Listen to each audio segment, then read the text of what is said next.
So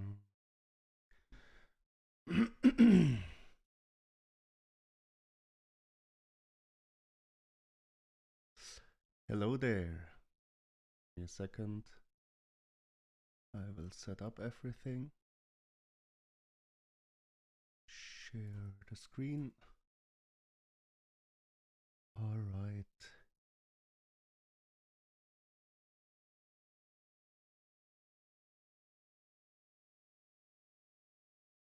Hello Sandra, how are you doing? Just need to fix YouTube really quick. All right. 1 second, just grabbing a drink.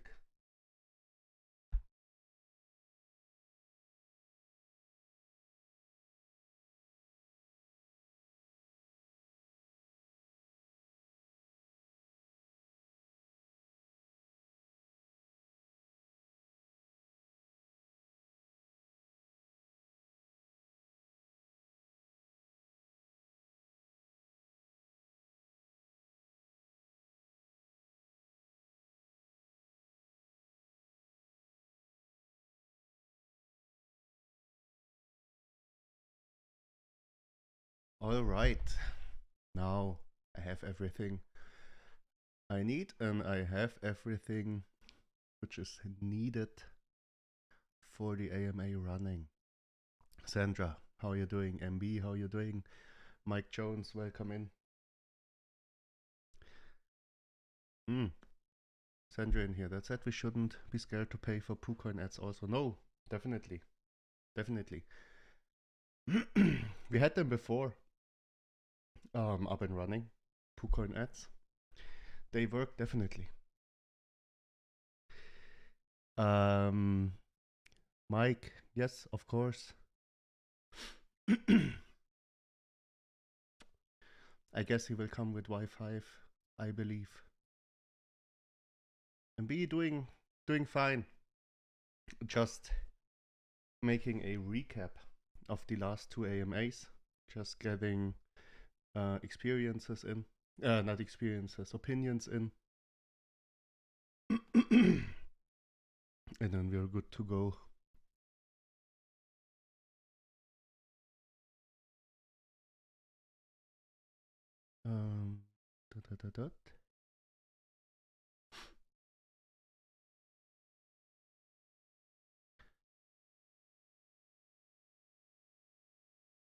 Changing fees is just as well. This project needs his fees for the main utility and keep the liquidity healthy.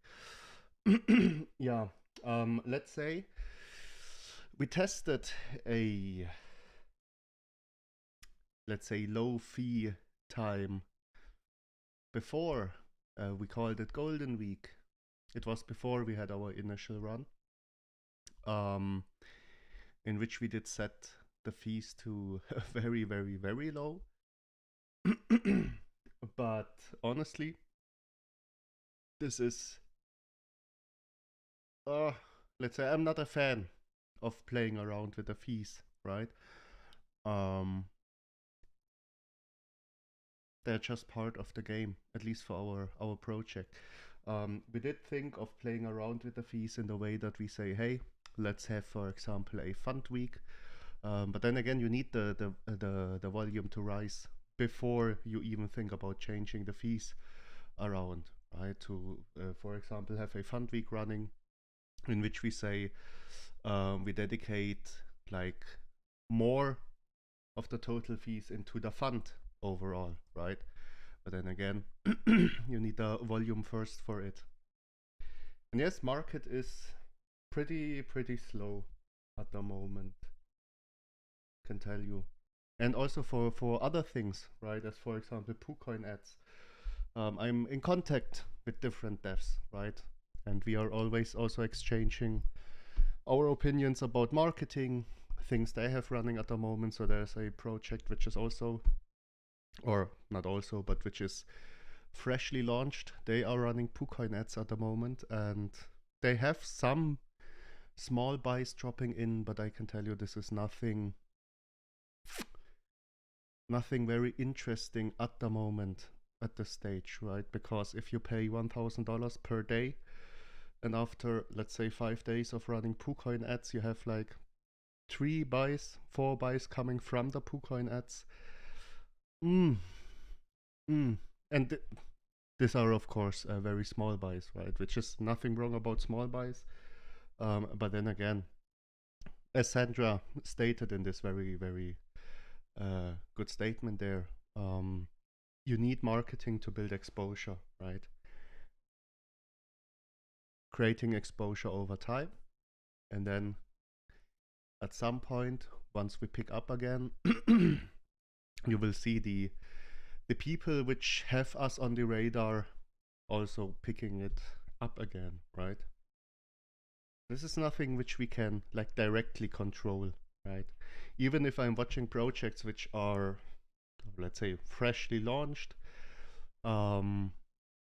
which are listed on a lot of major exchanges already, or let's not say major exchanges, but pretty big exchanges, the price is not really moving, right? So it's just overall the volume is just very, very low at the moment. Not only for us, even if you look at other projects, right? The volume is very, very low at the moment. Overall volume. MB, Hey, Paul, how are you how you? doing? Very fine, Can very fine. good, man, good. I just want to elaborate a little bit on what you said there. We obviously, we all familiar with Metarofi, right? Because you gave some land away. Now, way before, you got into Metarofi, I was watching them from a marketing perspective because they are very, very big on marketing. And not to say that that's the ideas that we take from there. It's just a case of, as you said, we always look at other projects to see how we compare from a marketing perspective. Are we doing enough? Can we pick up some tips? Can we share some tips? All those type of things with these different projects.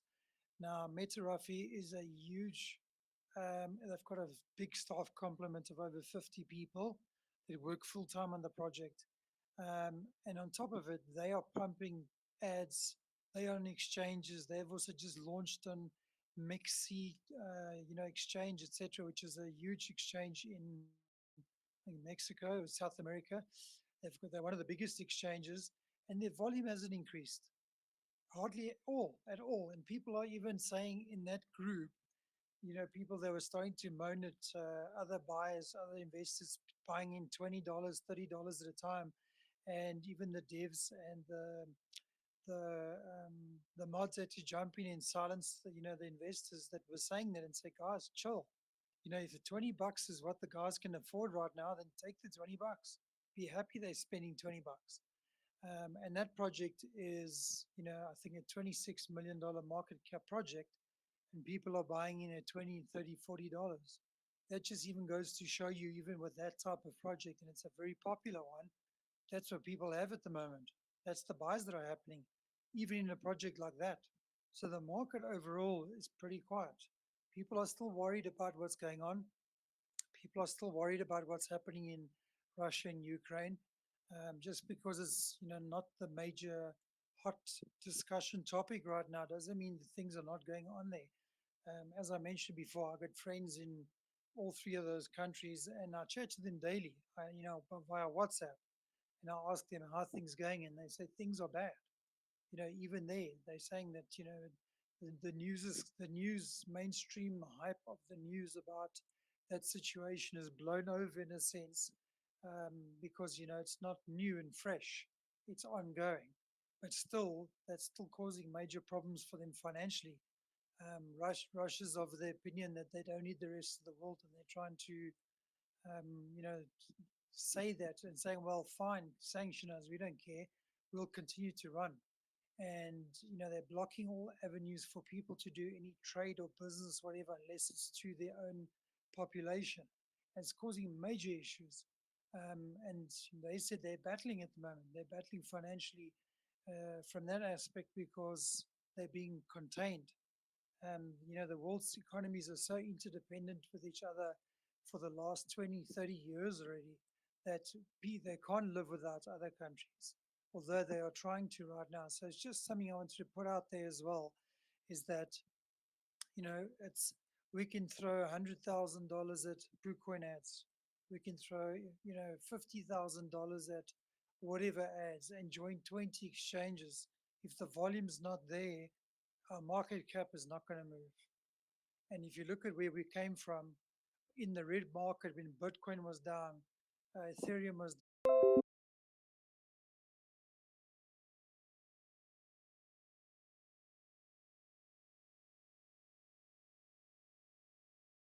and I got some really borderline, I don't know if I should be telling those type of jokes. That's it.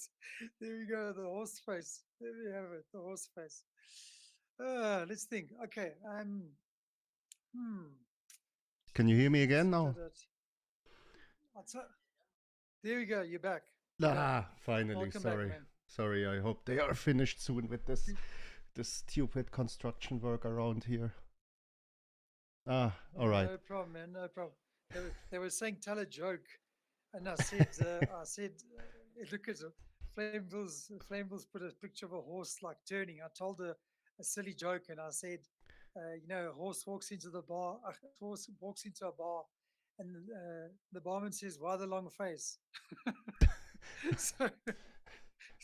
So Flameville followed up with his little gif of a horse. he has the gifts ready always.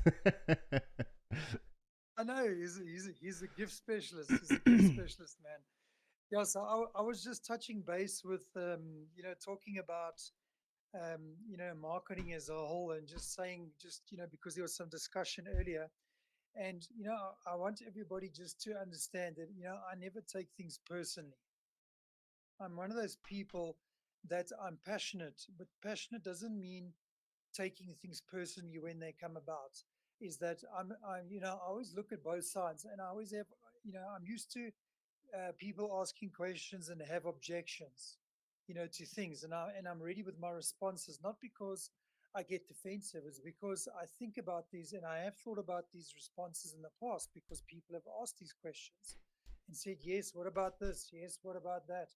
And it's key to have those answers ready because I have thought about these things. And I said, whether we throw $10,000 at marketing right now, $100,000, if the volume overall across the spaces are not there, we're going to be throwing money, down the toilet.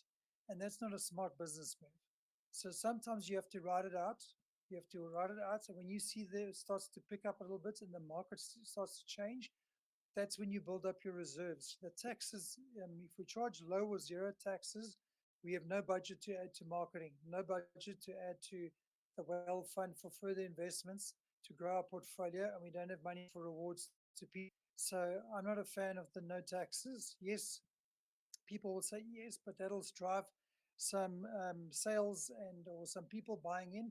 There's no guarantee. Even projects that don't have tax right now are still battling for people to buy.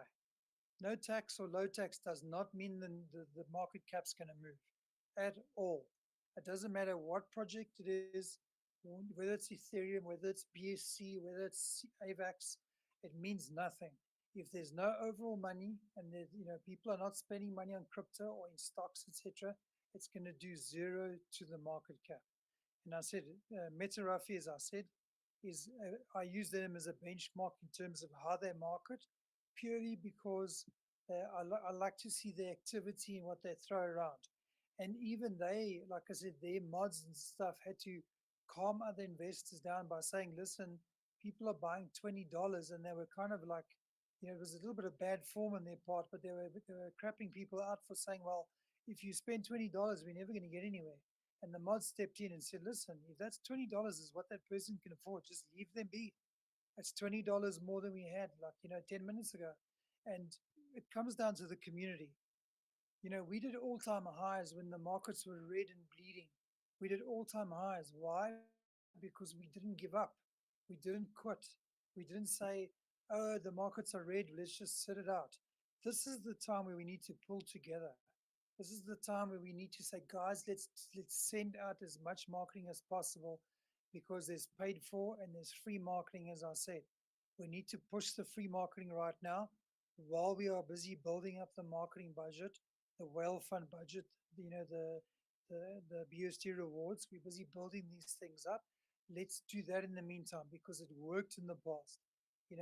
We've given enough time as a break from these things for us to get back on the horse now to start pushing again. Because really, without a community, you can have $1 million marketing budget. If the community doesn't support the coin or the project or the token or the function of the token, the project will still be stagnant. It's up to us and nobody else. Marketing is not going to solve it. Marketing is supportive. It can support us in our drive and our passion to promote the product and educate people. Marketing isn't the holy grail or the green button that makes all the change.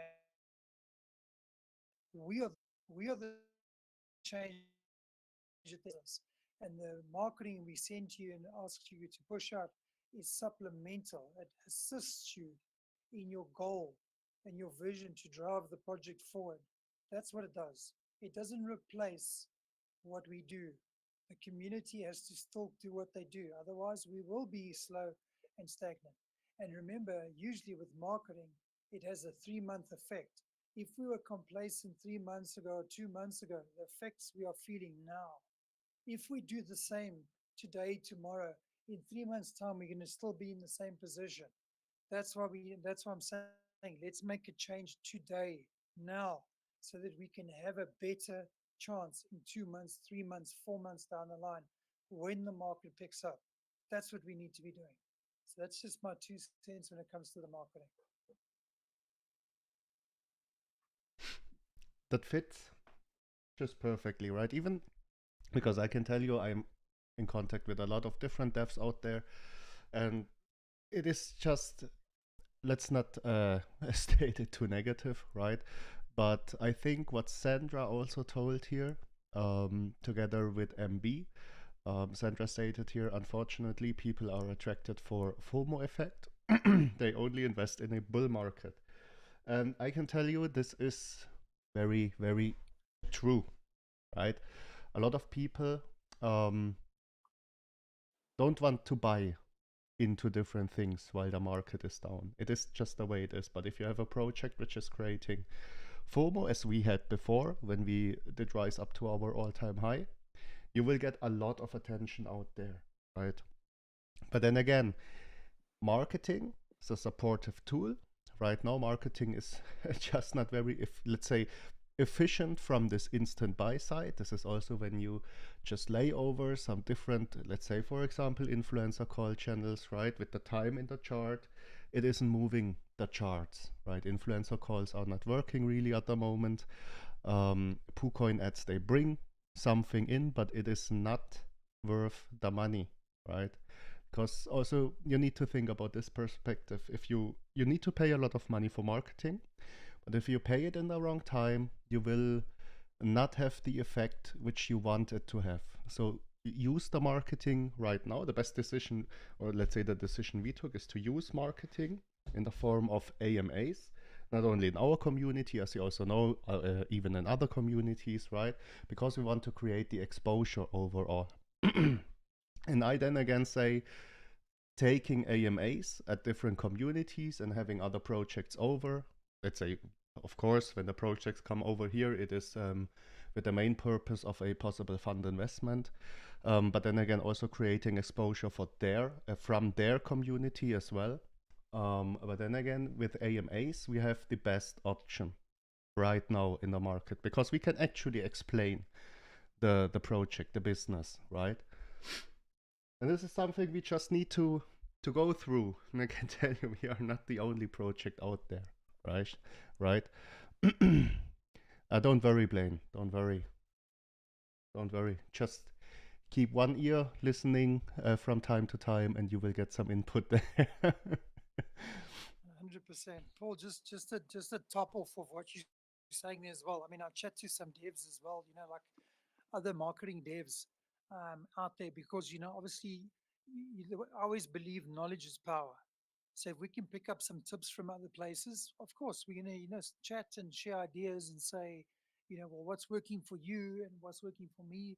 And, even projects that have gone like super, 5, $10 million market cap. I mean, obviously we went much higher, that also are skirting around $1 million at the moment. They're talking to me and asking me, do you have any advice? Do you have any advice for me on going forward? Because, we're sitting at a stagnant point. And I said, don't worry, we're in the same boat at the moment. We're literally in the same boat. Um, but what I do love about our project is that we have so many utilities. That's what we're not looking at. Other utilities, they've got other projects, maybe one, max two utilities. If then there's a diamond in the rough, it's maybe three utilities. We've got eight utilities. Some are not live, others are live at the moment. We've got eight utilities, either live or on the horizon, going to be live. And those are the things we need to be pushing and focusing on, because unlike any other project that's out there, I think we are the most flexible project you can get, because all the advice, all the discussions we have, the topics we talk about, the AMAs that we have, etc., we're investigating. This is the investigative process of whether or not we should be looking at, these other things, other utilities, other partnerships, etc. No business in this world, real world business, and even crypto business can survive without partnerships. You have to have partnerships in some shape or form. You have to have that, because if you don't, you're going to end up being by yourself. And no business in this world makes it by themselves. They do these, whether marketing partnerships or handshake partnerships or whatever you want to call it, idea partnerships, etc., across the board. And that's what drives the passion behind the project. That's what drives the exposure and the networking. Because any business, if you don't network, you will fail. That's what we're doing at the moment with the AMAs. We are networking with other projects and people to say, well, have a look at our project. We understand you're promoting your project, but just take a look at ours in the meantime as well.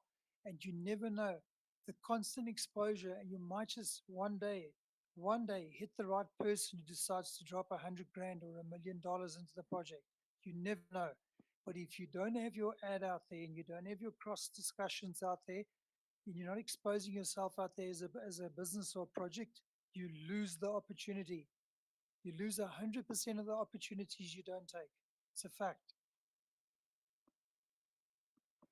Yeah, that's true, right? You need connections. You need to build up connections over time, and then you need to see if there is at some point a fitting partnership there, right?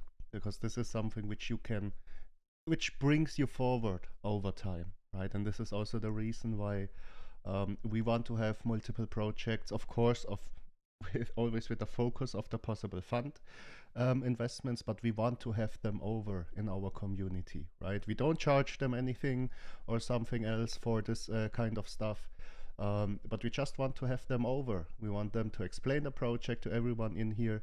And then, of course, this goes the same way around, right? Because we get exposure as well onto this other community. So this helps a lot at the moment. So right now, we want to build the exposure up. We want to keep on networking. We want to build, at least from the team side, on the background, right? The development, the whole process, the real foundation for everything. This is what you need to build up right now, because as you all are aware, we had a pretty high runner-up already, and right now, the overall volume is just right. It was not in a good state. Let's say the market wasn't in a good state since we launched in December, but now it is even worse. Right now it is even worse.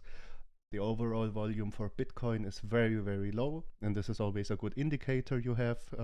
People are just not willing to invest big amounts of money at the moment, right? So nothing to really worry about, but then again, we need to build up the things, right? This is always work in progress. You will never have a business which has everything ready, right, from the start, at least in crypto, right? It's always a development process you need to take, you need to undergo, and then you need to set everything up in the right manner.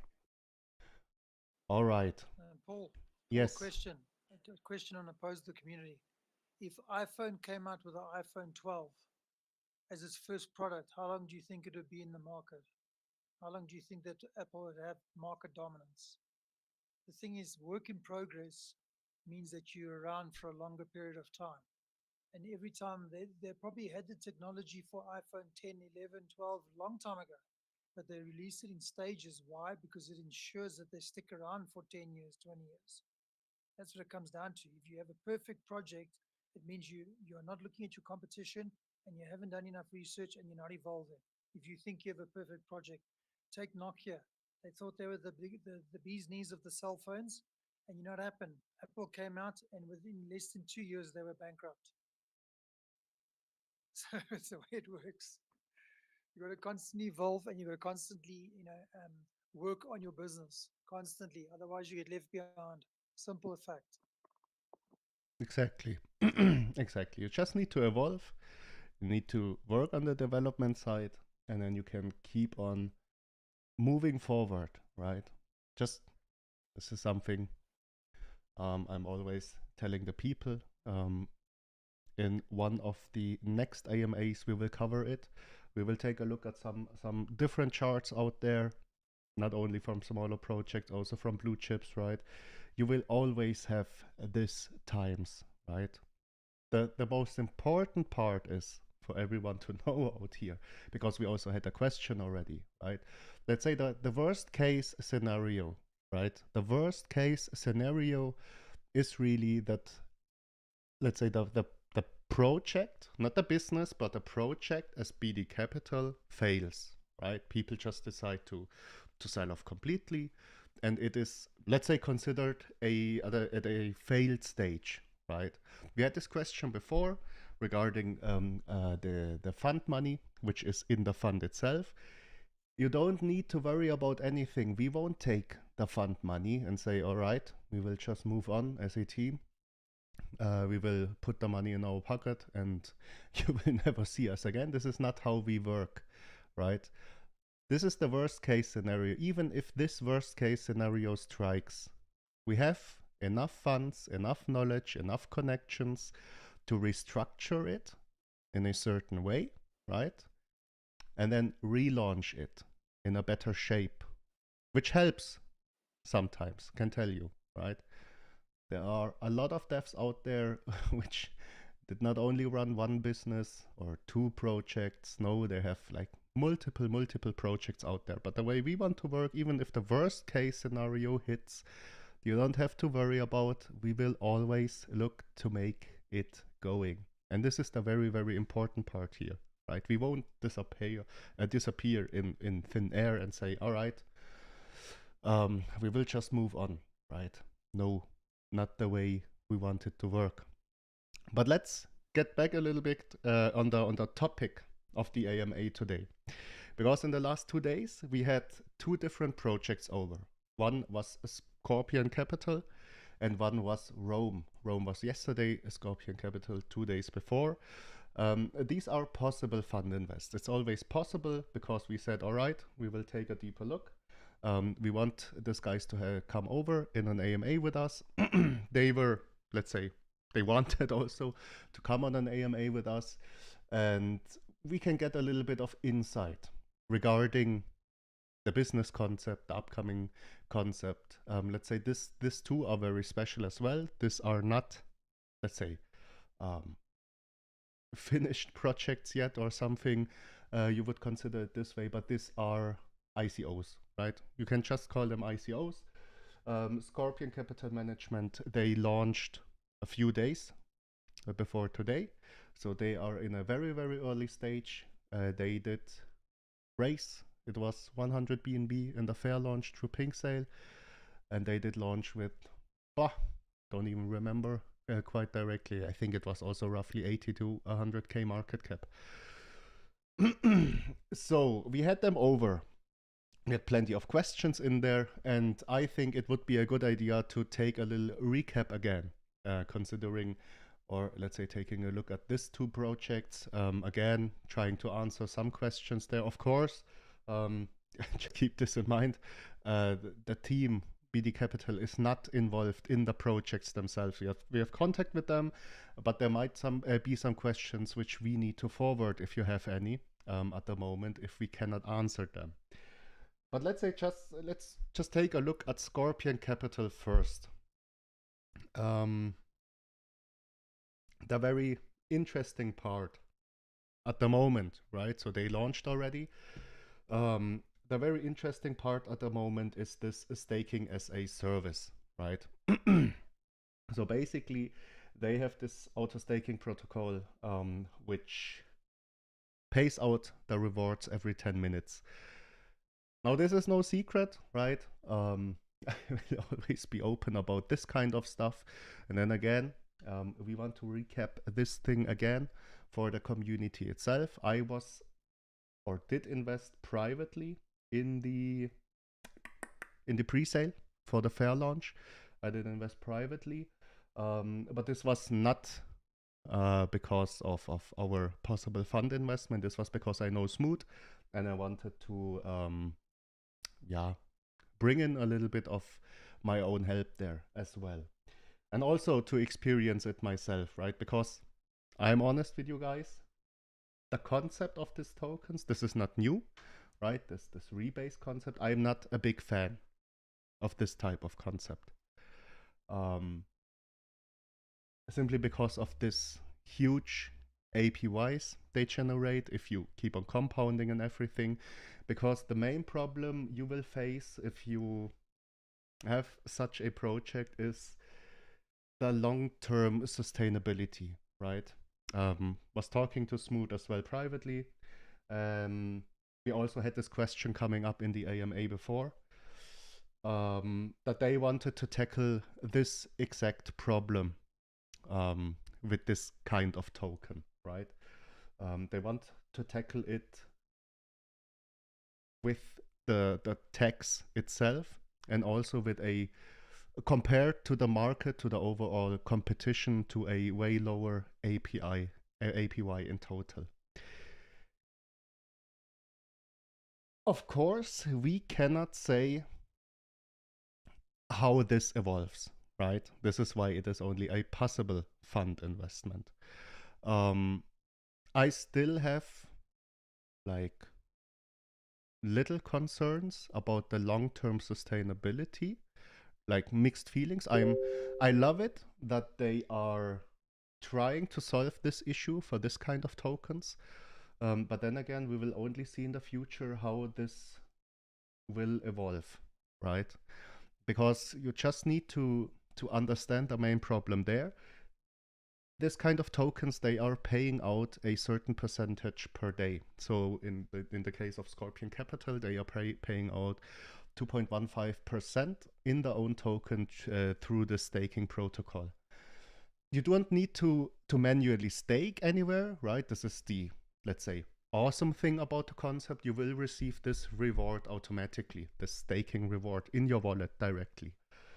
The main problem with this kind, it is creating a lot of sell pressure.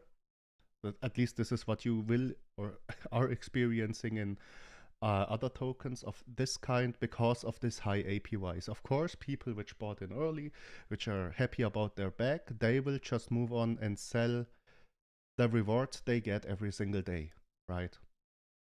And let's say compared to what I own from the pre-sale, from the fair launch pre-sale, if I do the math, I would personally be receiving around 2 BNB per day worth of tokens if this does a 10x only, right? From this current stage. And I own a pretty big wallet from this pre-sale stage. This was like the first investment I personally ever made. Just as I said before, because I know Smooth and everything. But then again, I think this is why I have mixed feelings about this kind of concept, is because if you do the math, there will be a lot of sell pressure, because at some stage people will stop accumulating, especially people which hold a bag and which they say, I'm happy with this kind of bag, right? And if I do the math from only my wallet, my own personal wallet there, If this was sitting at, it is roughly a 2 million market cap, 2 to 3 million market cap, I would have 2 BNB worth of tokens ready to sell every single day. And this is a lot. This is a lot of sell pressure on the chart itself, right? And this is like the tough thing about it, right? Flame Bull, yeah, that's also my concern. Yeah, this is my concern with, I think you would call them like this rebase kind of tokens. This is always my concern with the rebase tokens, right? The APY is great. There are like 2 different questions you need to ask yourself. Are they able to sustain the APY themselves? Because the APY is coming out of a pool, right? And then, of course, are they able to sustain their own liquidity as well? Because there is definitely coming sell pressure there. And I like the idea they have as a project to tackle these problems. But then again, we will only see in the long run if it is successful, turning the idea into a working thing, right?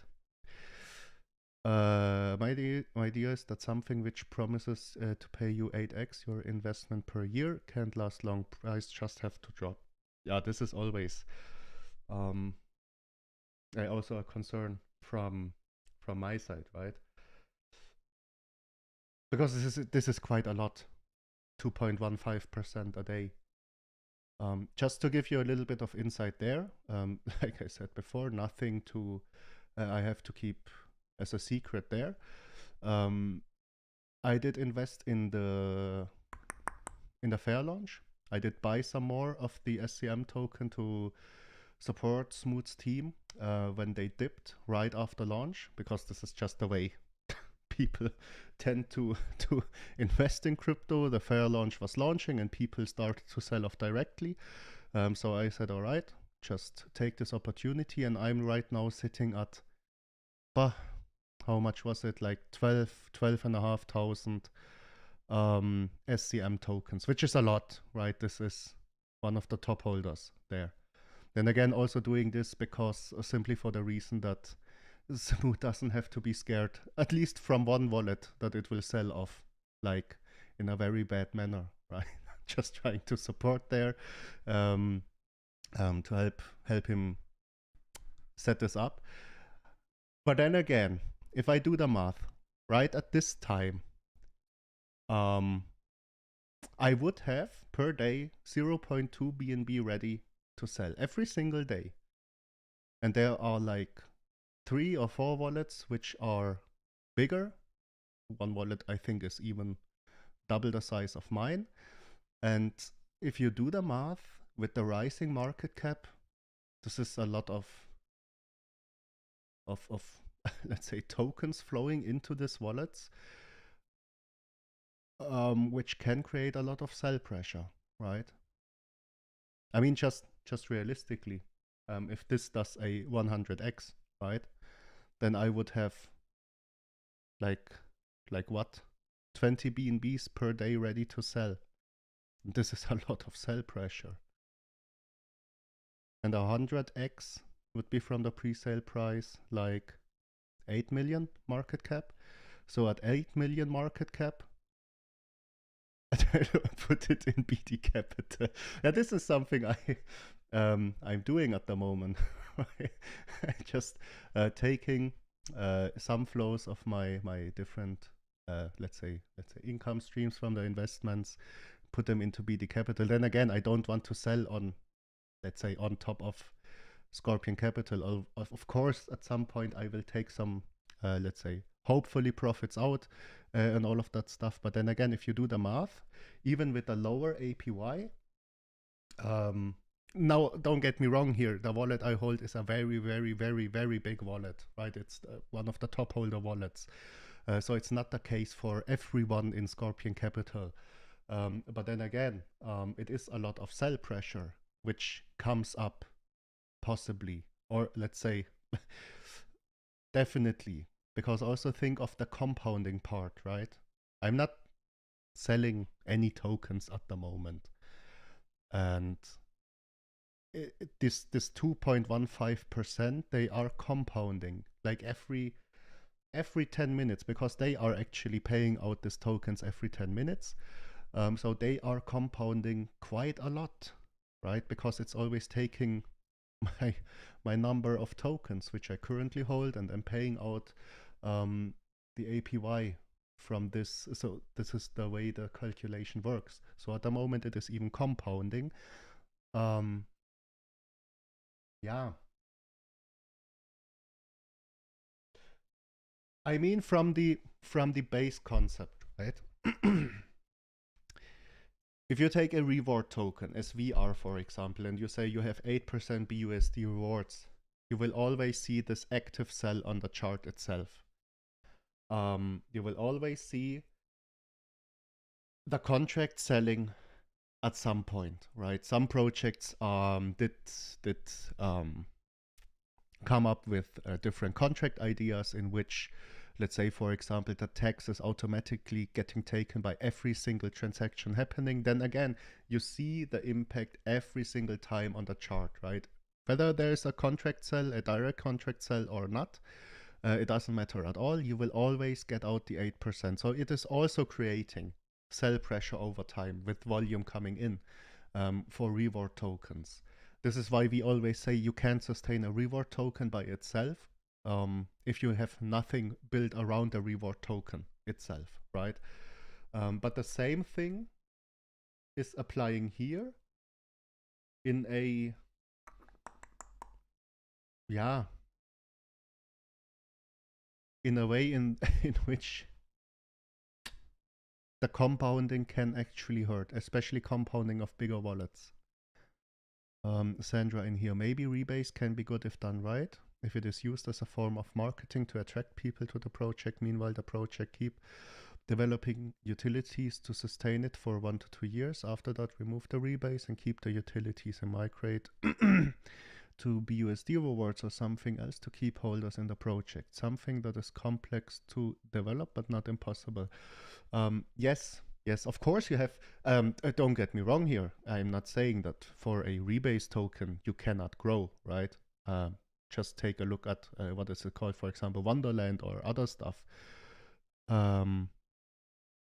Yes, they said rebase might get turned off later. This is something which they are considering, because that's the only reason it's not only because I know Smooth, but I'm doing also my private due diligence before I invest any money. But then again, what makes me comfortable at some point with the investment that they said they use the rebase because it is a very attractive marketing tool itself with a high APY and everything.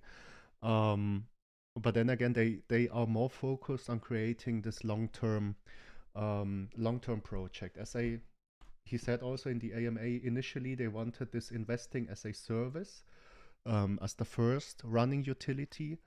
Then they decided to switch things up a little bit, to put in staking as a service, as the rebase token itself, to attract people early on, and then to have a holder base which they can work with, right? So this is what initially caught me, because they are not into this rebase concept, let's say 100%, but they want to create an actual DeFi company as well. Also going in the right direction there, because Smooth is also working in traditional finance, and he is very aware of regulations and all of that different stuff. This is what makes me personally, because honestly, I would have never invested, or I never before invested in any kind of rebase token, because yeah, I simply don't like them from the concept themselves. But then again, since they said they are not focused into the rebase itself, but want to use it as a marketing tool early on and then build up the company on top of that, this is what makes me personally comfortable. And again, Flamebull also said mixed feelings about it. Yeah, I can fully understand it, right? Then again, don't get me wrong here. Doesn't mean they have no possibility of growing or whatsoever. Wonderland and other rebase tokens showed that they can definitely grow a lot. That's a lot, right? People just like this kind of APYs. And just seeing it from my perspective right now, as I said before, I'm holding around, let's say right now it's nearly 13,000 tokens, which is a lot of tokens. The tokens you receive every single day, it is amazing, right? So at the current stage, in like 4 days, I will have 14,000 tokens.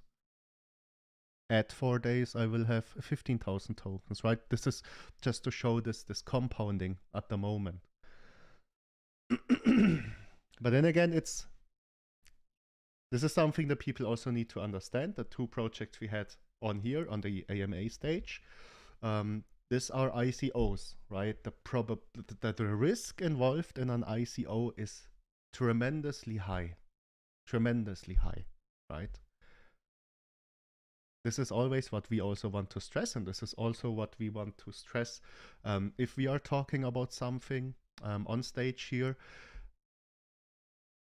Don't take this AMAs we have with other communities there as financial advice. Of course, the communities, or let's say the dev teams we have on here, we consider them as safe, at least from the rug pull side and everything. So this risk is covered. But then again, we cannot guarantee as a team for anything in here. So don't take any of these projects which are coming up, for example, also Impulse, as financial advice. We are only doing this because of our whale fund, right? Then again, investing in an ICO, of course, also for the whale fund brings in a lot of possibilities. Because if they are able to pull off, let's say, a 20 or a 30x, this will boost the whale fund by a lot, right? A lot. And also, if you are invested in this kind of rebase token, of course, the whale fund will then proceed to sell the actual staking rewards. It is generating a lot of money for the community as well as possible fund distribution. So it can work definitely, right? From the whale fund perspective, it is very, very interesting. But then again, very risky. Very risky. Simply due to the fact that we are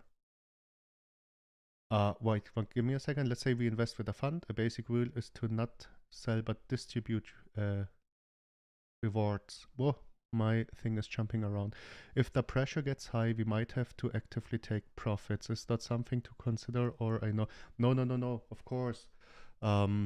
Taking profits is, don't get me wrong here, never wrong. The only thing we don't want to do with the fund is to actively trade, right? So basically, for example, say taking advantage of dips, then selling off, for example, at a 2 or a 3x. This is what a lot of people do with early projects, right? They try to get into the pre-sale, into the fair launch, whatever, and once it reaches a 2x, a 3x, a 4x, they sell off completely. This is just active trading. Then they look for another point to jump in, and then they will proceed to move on like this. More like damage control if a project goes wrong. Yes, because in the end, of course, we don't want to gamble away the money. Then again, an ICO is kind of a gamble many times, right? Always doing it in a, let's say, how do you call it, in a healthy manner, also for the project we are investing in, right? So of course, if we see a 20x, you will definitely see us taking profits there, but of course in a healthy way, right? So if, for example, we will always reach out to, for example, Smooth directly, or the dev team directly, we will ask them, hey, especially for pre-sale stage projects, right? Because if you invest early on bigger chunks of money, you will have big wallet sizes in these projects, and these big wallet sizes, they can actually hurt a project or even destroy a project with a single move. So we will always contact them directly. So maybe to also avoid a direct impact on the chart, right? Then of course for the rewards which are distributed from the staking service, nothing to talk about this one. This is like in the project itself. This is the reason we invest into, or we would invest into Scorpion Capital, is simply for the rewards, because the rewards are great, right? For rebase tokens, as I stated before with that little math from my private wallet, right? The math is great, but it's always the question of the sustainability. It can be awesome to attract people who are afraid to invest in the actual market state, because they will earn tokens every 30 minutes, which is awesome to people addicted to short-term profit. But if the price drops after a few months or less and keeps low for a long time, it can taint the reputation of the project and drive away future investors. It is really risky, but if you are interested, yes, definitely, right? It is attracting a lot of people, or let's say it has easy times to attract a lot of people out there with the rebase concept. Then again, the main goal for them is to make this sustainable in the long run. I always have the question in the backhead, is the rebase system a sustainable system? Like, from my standpoint, I honestly don't think so. I'm happy that they said at some point they are also ready to turn off the rebase system and focus on the other utilities.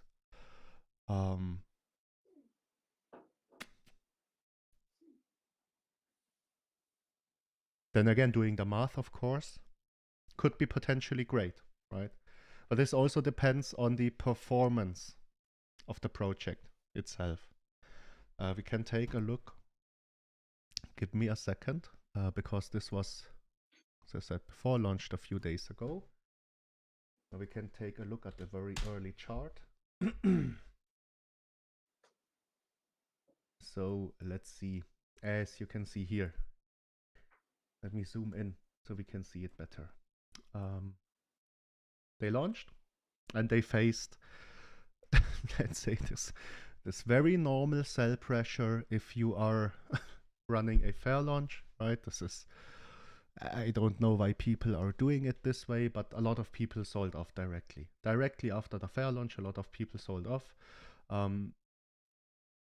I will also just talk you through what I did there. So I was basically supportive with some buys right at the bottom here. So I did basically somehow hit the right timing and it hit the bottom part here with this additional DCA into the project. Basically they did, like, what are they sitting on right now? 158,000 market cap at the moment, which is very, very nice for the very early chart, right? This is very nice for the early chart, around a 2x, right? And then again, a lot of people are, after this initial sell-off, which you a lot of times have, right? After this initial sell-off, you saw the buys slowly dripping in. So right now, sitting at a good point, they started their Poocoin ads. Even talked about some other little things they are about to do with Smooth. So yeah, from the marketing side, then again, Legacy Capital also helping out there with the marketing connections and everything, helps them a lot, right? So basically, from the chart side, just having this early sell-off, which is normal for a FAR launch, and now we need to see in which direction it evolves, right? And again, they can take advantage of this very, very early hype if they do it in the right way, especially with the rebase system, because they are kind of popular at the moment. They will see some good impact there. So this from the chart perspective. You got my honest review here, right? As you can see, I'm being totally honest there, not trying to make a secret about anything. You have my honest opinion. I don't like rebase concepts. Then again, I'm happy that they want to build something more sustainable around it, which makes it very interesting there again. I really like this thing here, this change investing, right? I really like it. The idea is great. Just rounding up the transactions and then while doing this, saving smaller amounts of money, right? I like this idea a lot. And again, of course, it is a matter of time, right? In which we will see how this evolves. Then again, from the fund perspective side, if the community decides, all right, we want this investment in our portfolio as an ICO investment, you would see us DCA in, right? In the same way. We did the same with Moon, with the investment of Moon, DCAing in until a wallet size in which you say, all right, we are happy with this one. As we said before, especially for ICOs, we want to reach bigger wallet sizes because it is easier to reach big wallet sizes, and of course holding a big wallet also helps the projects by itself, because they don't need to fear any like direct sell-off or something like this, right? They're just dumping the whole wallet at one go. They don't need to fear this part. So of course also helps them. You know, in an ICO it is way easier to obtain a big wallet size, right? Then again, it's still an ICO. 10% roughly are at the moment allocated to ICOs. Just be sure to be aware of this fact for an ICO. The chance of failing is very, very high for an ICO, right? Don't get me wrong here. It's very high for an ICO to fail. This is nothing which we can control or do a lot of due diligence. We are taking a look at the running services they have. We take a look at the upcoming things they have. We tell you if we as a team are comfortable with this stuff, or if we are not, right? But this is something which only future shows. If they stick to the rebase system, I say this will hurt the chart a lot. Especially with the rewards I see flowing in. Even, and this is something which is crazy, right? Because they already have a very low APY overall. But if I see the amounts coming into my wallet, now again, I am holding a pretty big wallet size. If I see the amounts coming into my wallet, I really question myself, how can this rebase tokens with this very, very, very high APYs even sustain, right? Because this is just like huge sell pressure dripping into the wallets themselves. Like huge sell pressure, I can tell you. Just imagine, let's say from 20 to around 15 wallets, right? Now imagine having 15 wallets which are receiving 2 BNB worth of tokens every single day. And they have enough tokens already, so what they do is basically sell off, right? This is the concept behind the rebase. So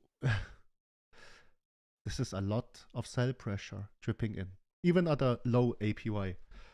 If you take a look at the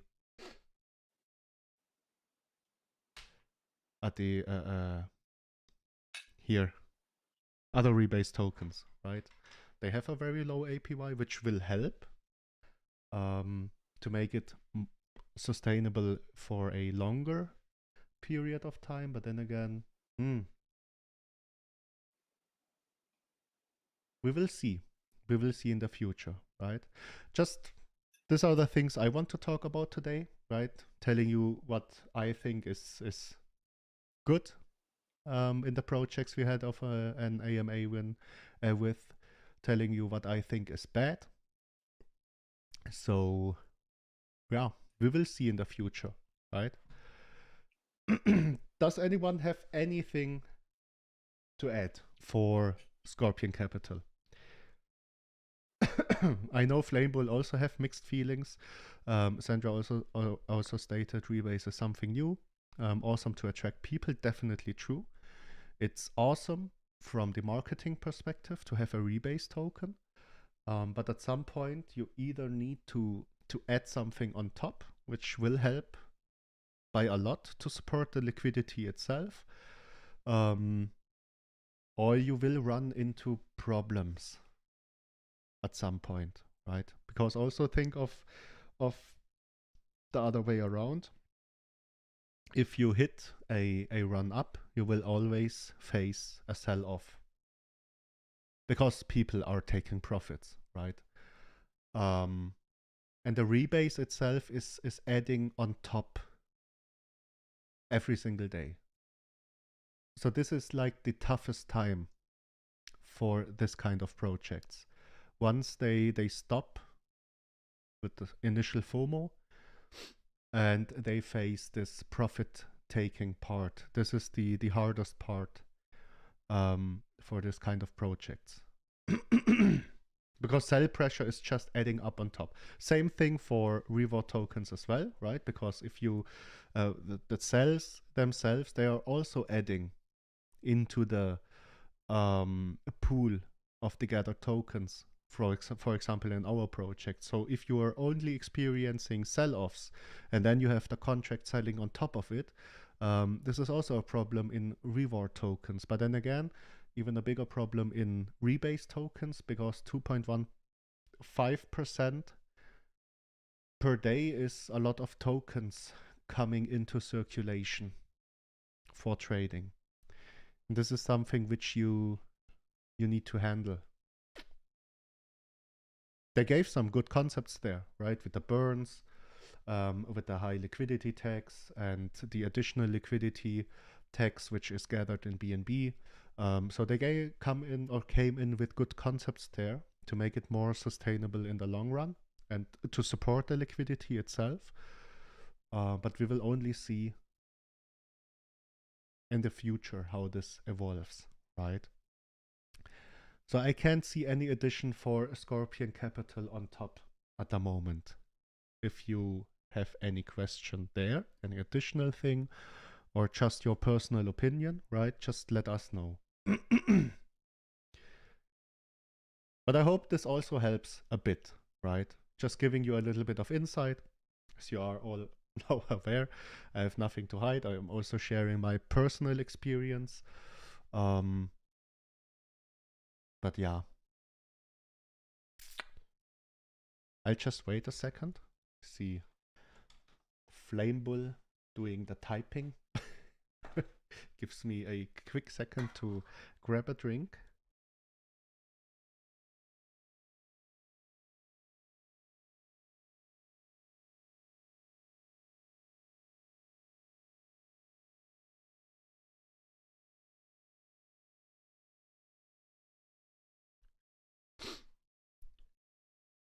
Yeah, I think we're on the same page there, Flamebull. As I said, I have mixed feelings. For the fund, it can be great. Will it be sustainable in the long run as a mid to long term hold? I don't know. I honestly don't know. This is something which only the future can tell. They have some good measurements taken to support a long-term side. Will it work? I don't know, right? Can't tell that. Too much coming in which you cannot foresee in crypto to actually say if the concept will work or not. Yes, I will talk about Rome additionally also today.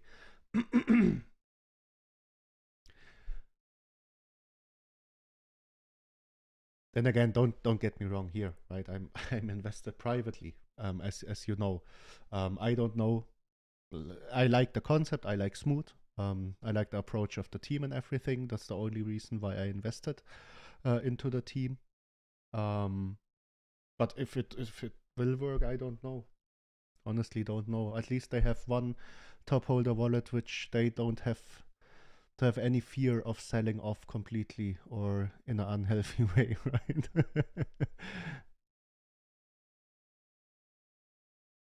It's definitely risky, Flamebull. I am on your side. It's definitely very, very risky, right? Especially, let's say, if you want to reach one of the, let's say, top holders positions, and the market cap just stays the way it is right now, is a decent amount of money which you need to put into the project as well. Then again, it can work. Of course it can. Risk side, I would give it, I would give most of the ICOs a let's say, if you have a green at lower risk from the crypto side, yellow with middle risk, and red with high risk, I would give this a big fat red sticker here from the risk side.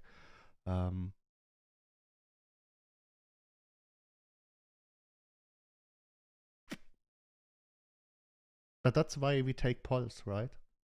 It's not our decision, I have the feeling. We just want to give you as much, yeah, a lot of information to actually make your decisions there, right? And this is, I think, very important if you run this type of fund. And again, getting into ICOs can tell you this can help the fund tremendously, boosting up, but it can go wrong way around as well. As you know, with the Revive, we invested into Revive, was also an ICO. Did not a lot. They did hit 1 million. Now they are creeping around at 60 to 70K. I'm not saying they cannot get back on their feet, but they are currently in a development process and not a lot of is happening, or let's say nothing is happening at the moment. So it is risky to get involved into an ICO, right?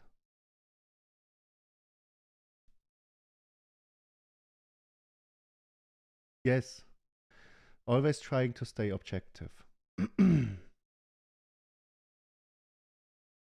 I'm more so waiting to see what it looks like a year from now. I invested 1 BNB in each, what I'm willing to lose if everything goes up in smoke. Yeah, definitely. This is something which is very important, what Chris said here, right? He invested what he is willing to lose if everything goes up in smoke. This is a very, very important part, especially if you are involved in ICO investments in crypto or something else like this, right? We're still in crypto. It can always move in every single direction. You never know, right? You never know. So very, very good thing Chris stated here. And I like the approach of Chris. Waiting to see what it looks like a year from now. Yeah, I'm like on the same page, right? Also just waiting to see 1 year from now.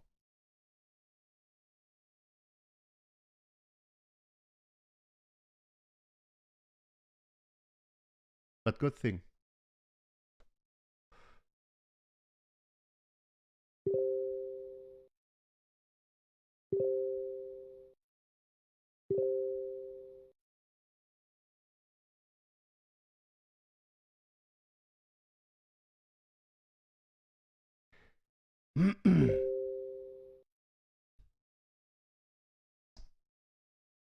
Nah, good things. We have this kind of AMAs, important. But then again, can tell you from the dev side, right? I would personally vouch for Smooth. He's a good guy. So this is something which is very important, right? I am not in fear of a possible rug pull there, which is good if you consider the amounts of rug pulls coming up in crypto nowadays. But then again, can it succeed? I don't know, right? I don't know.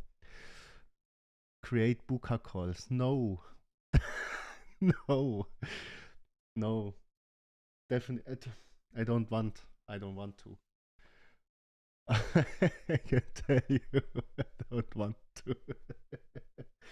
I don't like the concept of call channels because many times call channels just evolve into a degen pump and dump channel, and I honestly don't like this approach. This doesn't help a project. This is not supportive in the marketing side, and I don't like them at all. If there are many different names out there, right? Of course, they help with the overall exposure and everything, but people tend to give them too much credit at all. Like, way too much credit. But I've already designed a poster. Nah, nah, nah. Won't happen, guys. Won't happen. Won't happen.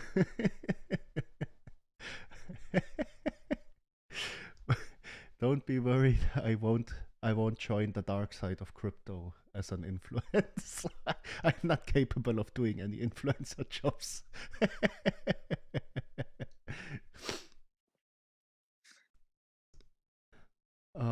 Okay. Share it to me. Oh no. Oh no. Nah, nah. Something which I don't like at all. Only thing um only thing I could imagine of doing is actually giving this brutal honest reviews as an, for example, YouTube channel or something like this. But I think this whole Telegram or Twitter stuff, nah, this is right. This is just not not something I'm a fan of. Because honestly, as now just consider it the other way around, right? Let's say I invest privately very heavy into a project, right? And then I try to shill it to you guys, right? Because I know, I am aware a lot of people are watching possible fund investments. A lot of people are also joining the groups and all of that different stuff. As I said before, if you do so, always do your own research, not just follow anything which comes up in here blindly. We are not perfect by any means in picking out the next 1000x or something like this. Yeah, this is not possible for anyone. But just imagine it the other way around. I could just anonymously buy into a project before with an unknown wallet, and then I could yeah, just try to pump it up, even through the whale fund, through the community of BD Capital, and then I would just dump on top. Right? This is no, you can't do that. And this is what I think a lot of channels are taking advantage of, right? You can make a lot of money taking this dark side of crypto, but I don't like the approach at all. Don't like it. Don't like it. If you have a lot of influence, right, it can actually work. So let's say, for example, I don't want to say the name now. Not interested in soft chilling anything, but there's a guy, I see him a lot around TikTok and all of that different stuff. He's a very, let's say, alpha type of male, and he wants to actually create a huge pump channel. Not channel, but yeah, let's say community of people. And he openly already said, hey, if we have 25,000 people which do what we say, we can pump up cryptos by a lot through the FOMO effect, create a lot of hype there for the project, and then we all gonna make a lot of money, right? He's basically right, because if 25,000 people pump up the project, and let's say 25,000 additional people follow up with the amount of exposure they bring, they will all make money. But in the end, the 25,000 people which followed in, right, they most of the times are on the negative side there. Paul is so soft, he will never hurt a fly. Nah, I don't. something you won't need to be scared of. Don't need to be scared of that. Now my dad types in the laughing smiley. You have to tell me something here. All right, but now, okay, I guess we got like the opinions of SCM. Now let's take a look at Rome. Was quite a whoops. No, I did close Rome. Wait, need to fetch the website again. Give me a second.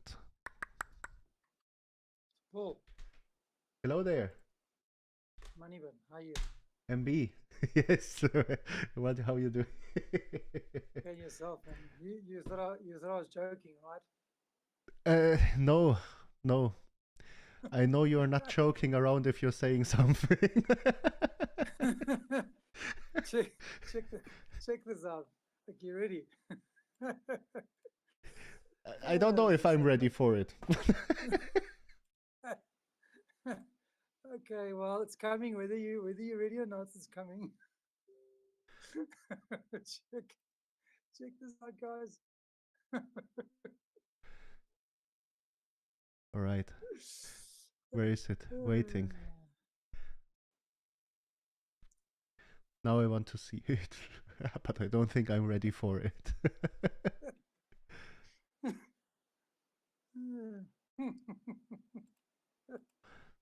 Oh no.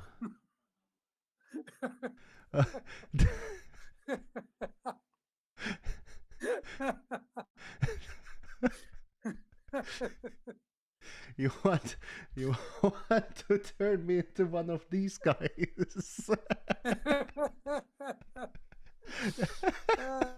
Oh shit.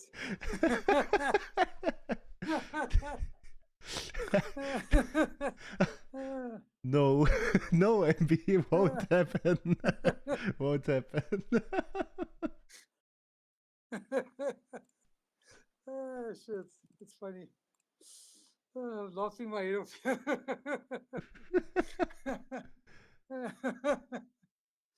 Oh, man. Pin it. Sandra, why are you doing this to me?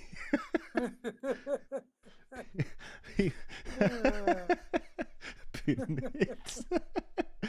Oh no, won't happen. There's the laugh of the day. Definitely. Can't tell you. Oh my god. No, won't happen. Won't happen. But this is a good one. I have to give you the credits for it. It's a good one.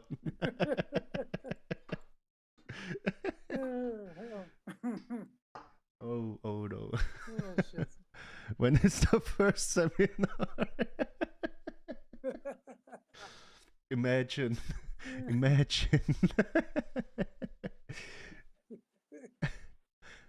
But wait, I saw something here. Paul's crypto roast.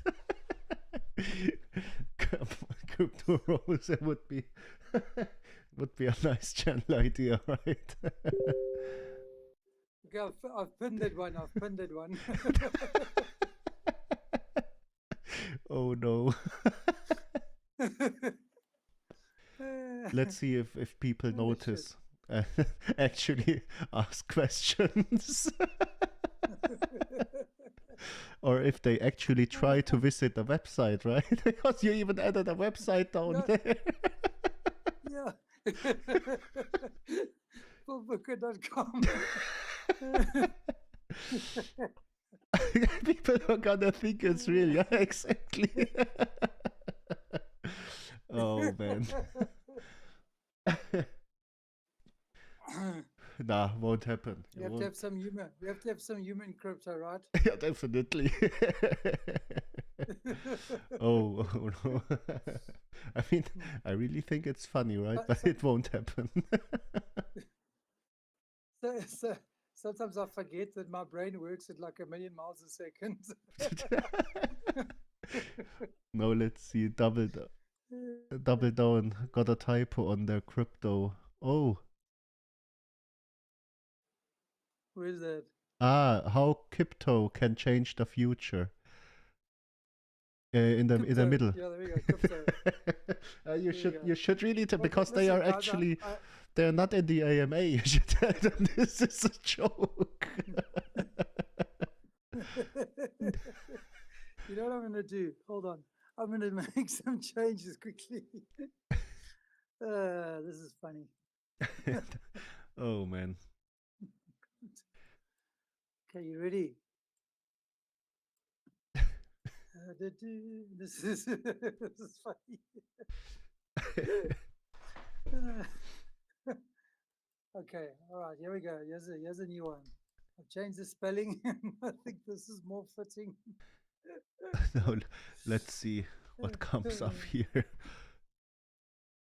Hey, you know, Money Bin thinks at a million miles a second. Crazy.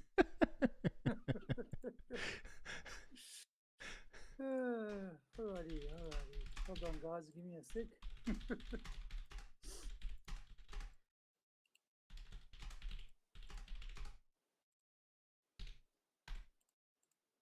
All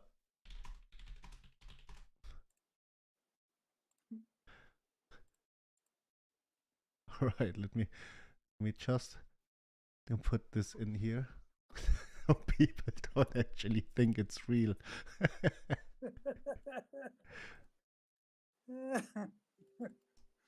Okay, wait, hold on.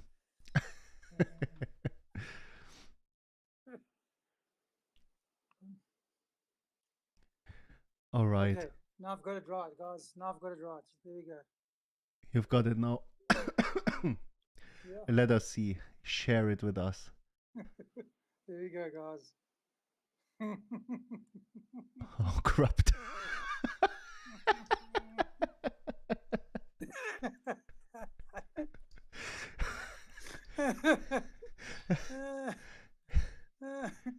I'm putting that bad boy.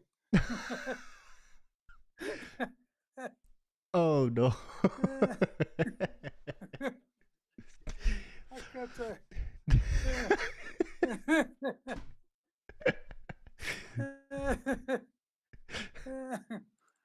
That's so funny. Oh, wow. Oh no. No, people, it won't happen. You won't see. We don't make mistakes, we just have happy accidents. No. I will never join the dark side. I will never join the dark side. Oh God, it's a good laugh. We needed that, man. Definitely. In these times. Oh no. All right. Well, this was a good one, I can tell you. So let us get back on track. Rome. We had them yesterday over. Pretty, let's say, a big project there. What they want to achieve with Rome. Let's say the main idea. I love the main idea, right? Creating these different spaces in different parts of the world and adding some services on top into the spaces at all. The actual, let's say, living places, they are awesome, right? They are great. I can tell you that. They are great. The way they look, the way they are designed, it is just like amazing work. Now what they want to do is they want to have this crypto project next to it. This crypto project Rome is partnered up with Roombus. Roombus is actually building this containers. We had like most of the people over here with Demi. I think he's running Roombus. And then we had Legacy Capital in here as well. They are basically running the project itself. So from the money side, which they want to raise, can we do going from crap to porn.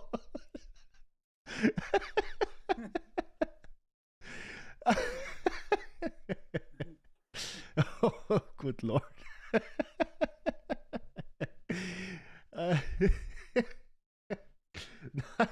now you stopped my flow there.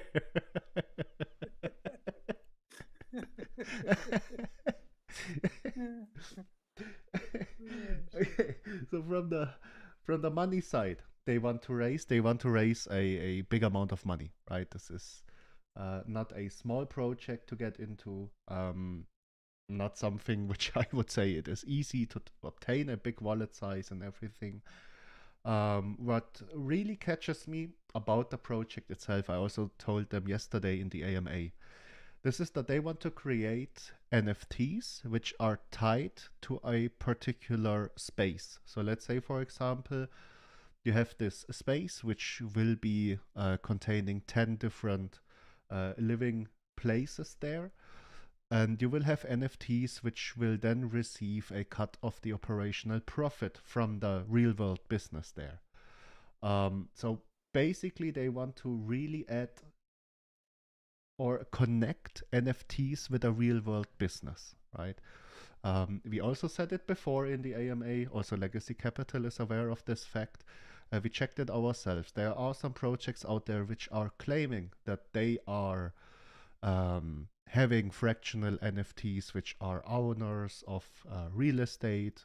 And if you own a fraction of the NFT, then you will have ownership of the real estate. This is not true. It's not done legally. No one has done it yet. Maybe they're working on it, but this is a legal mess, right? Because the actual government of this particular country, they need to, let's say, accept this fact that you want to add a fractional NFT as the owner of the real estate. So not done yet. Whoever is claiming they have done it yet, this is not true. But they are trying to do it, right? They are also trying to overcome the fact that this is seen as some kind of share or preferred share, which is great because this brings a lot of regulations again. If this would be seen by the, for example, SEC, because the first space they want to install will be, I think it was Florida. Correct me if I'm wrong here. So basically, the main concept is great. The partners are great. We have seen it yesterday. Florida is correct. Perfect. We've seen it yesterday. People which are involved in this project, they have a great track record. Example, we heard about Demi. He did found multiple real world companies already, pretty successful ones as well. And also with Roombus, he is tackling something which is rising up, right? This is something which you see if you are working in traditional finance a lot. For example, in Germany, a person which is earning an average salary in Germany is not able to buy an average property.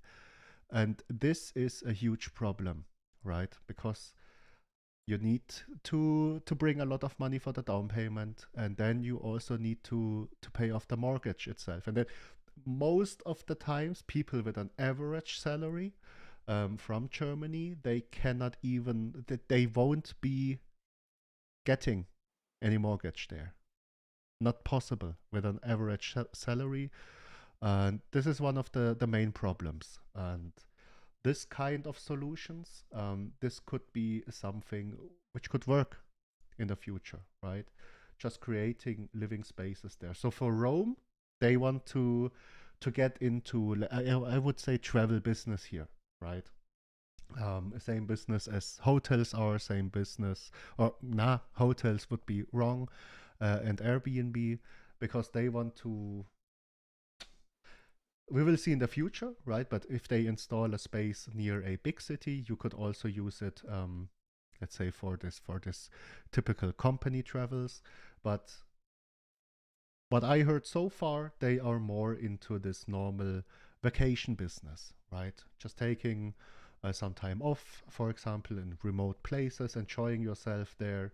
And you can even decide to join the community which is actually living there at that time, and just have some fun time together. So basically the concept is amazing, I can tell you. The product is great. Man, Airbnb is already a good name. Definitely. Definitely. So competition is high. Let's say I think they wouldn't consider themselves as direct competition of Airbnb, because you mean the B&B part. All right, if you see it from this way, yes, they have a very good name, right? Yeah, but also from the competition part. But this is something which you need to look at, especially for the size of a project they want to build here. Competition is high, right? If they are able to pull it off, so basically what they want to do is buy the property, install, I think the first numbers are 10 different living places there, which will together form something called a space. And then they will basically give the option. So initially planned is a subscription model, which they said is ranging between something like $400 to $2,000. And with this subscription model, you will receive, for example, 8 free days per month to actually get into a living space there. From the crypto side, they have a token running, which they want to use as a currency to pay for different services there in this space. And additionally, you can mint NFTs in the future there. Not talking about the exclusive ones, but talking about the normal NFT ones, which are tied into a particular space. And this NFT will give you a cut of the operational profit of this particular space. So from the potential side, it's very big, of course, if they are able to pull this off in the right way. And a space is a very profitable space, then from simply holding this NFT, you will get a good amount of ROI there yourself. But then again, of course, since they are freely tradable, as they said, the potential of this NFT reaching a decent price is also pretty high. Here we got something. Yeah, so I think Chris asked this, like the subscriptions are a little expensive to start. That's the thing that also made me doubt a little. True. This is also a concern I have, right? I'm always looking at things from my personal side. So the concept, I like the concept, right? I love the concept. Living in such a place is a unique experience. If they have it set up in the space set up in a very nice and, for example, remote location in which you can enjoy yourself and everything, boom, you will have a gold mine, right? Blaine, it is. I think they initially planned with around 400 to 2,000 as a subscription price, which is quite high. But it gives you guaranteed stays. For example, I think they have been saying 2,000 for 8 nights a month. Exactly, right? Flame already dropped it. It's a lot, 8 months a month, right? Then again, who is able to use it? Not really sure. I myself, for example, I couldn't use it because it's going away 8 days a month. It's too much. Not possible. What? Your FIFA MB, stop it.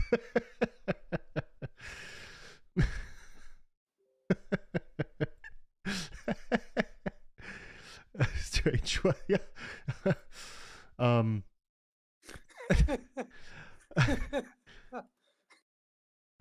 Okay, but a subscription.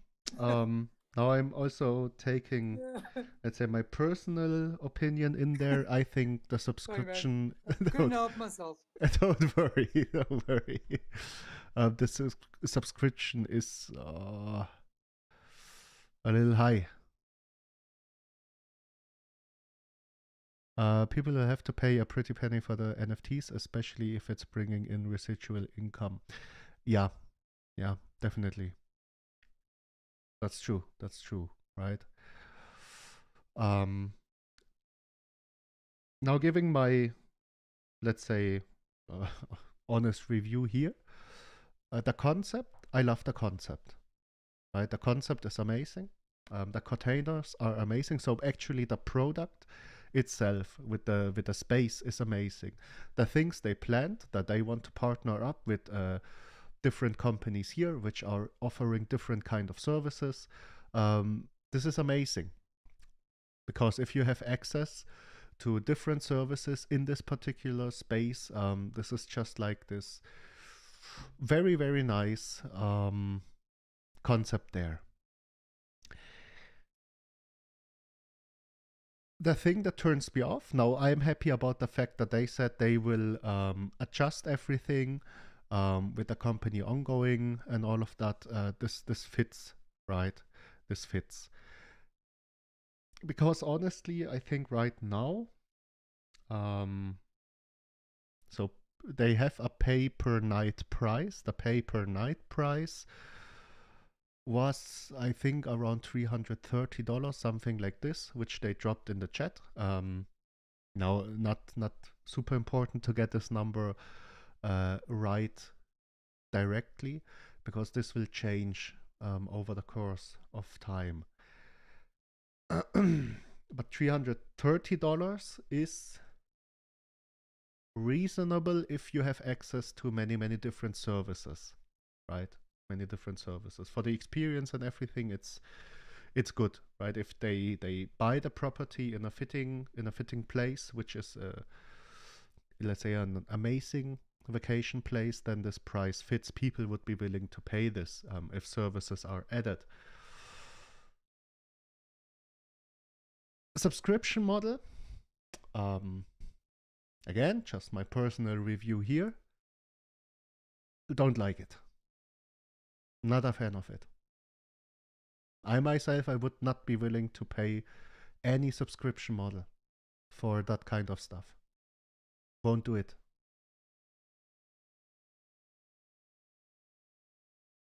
This is just my opinion, right?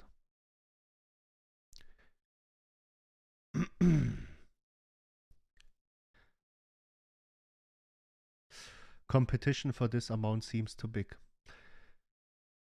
Yeah. This is kind of hard, because if you take into account that they want to set up the spaces in remote locations, for example, just to give you this experience there. Let's say, for example, Alaska, in a reward location in Alaska, just as an example, with good service added, I don't think there is a lot of competition out there for this particular one, right? Then again, it's a matter of the service itself and everything. I say that the daily price might be okay if they have the services and everything ready for it once the space is going live. But I think it will be included already, because they are planning the spaces beforehand, and I think they try to set everything up first, then set up the space, and then are able to start off. But then if you do that, is it doable, and can you make money with all the services?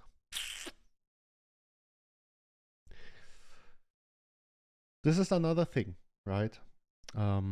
Because I know that since they want to use Rome itself as a currency, then you will have to pay most likely for some services on top with your Rome tokens, for example, right?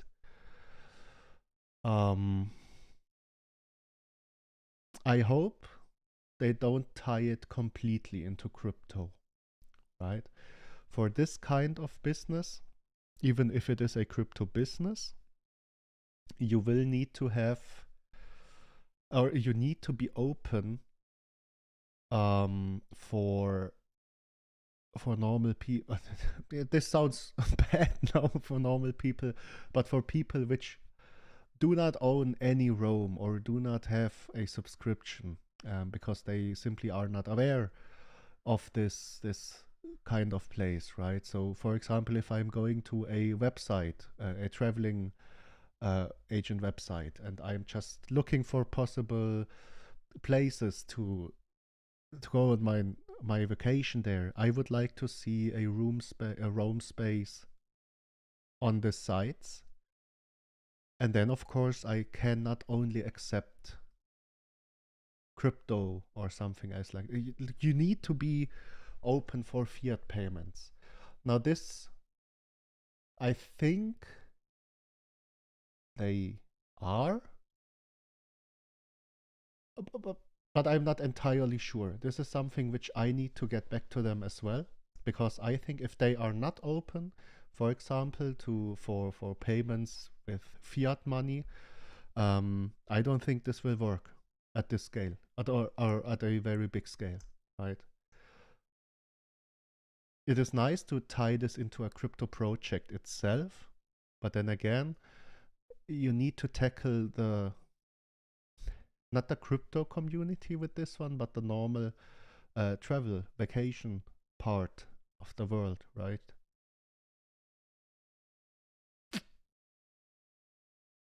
I'm not entirely sure.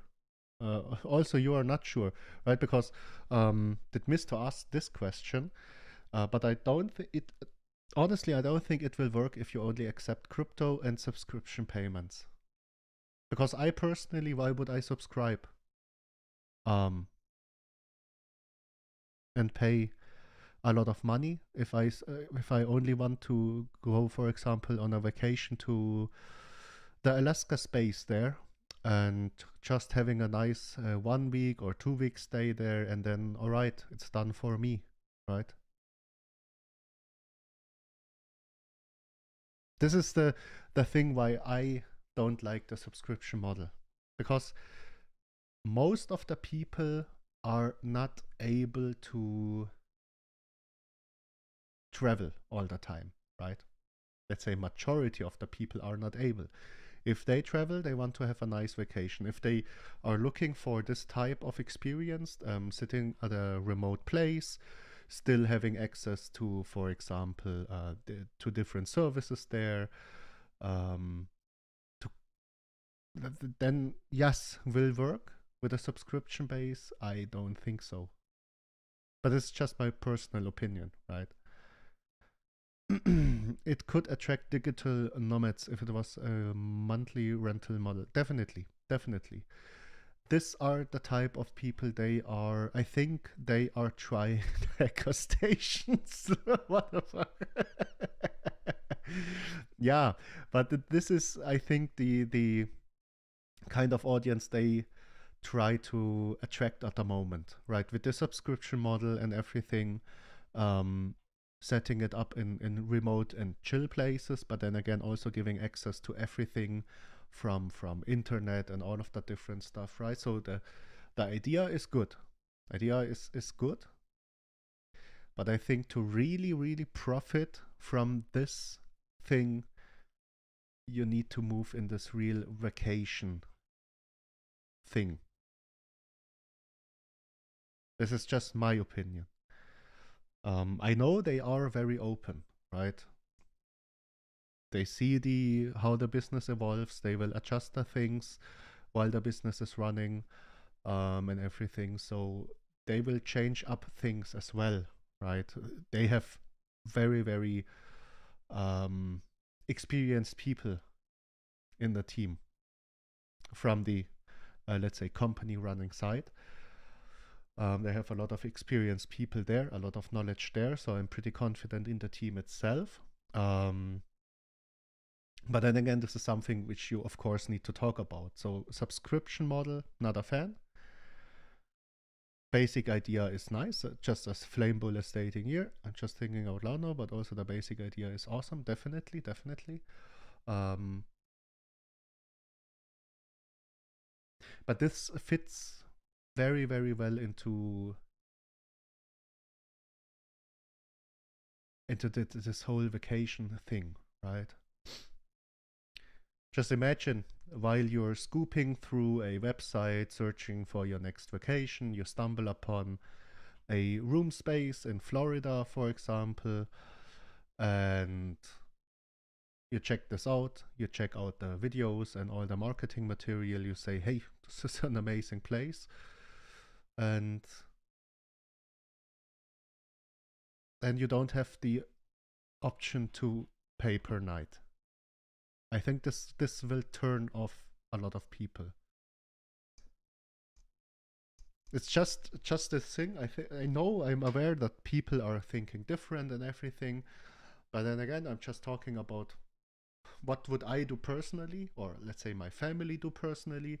I think no one would ever subscribe to jump into a space. Then again, I think they are trying to attract different type of people, a different type of audience, not the normal travel audience, but a very special kind of audience they are trying to attract right now.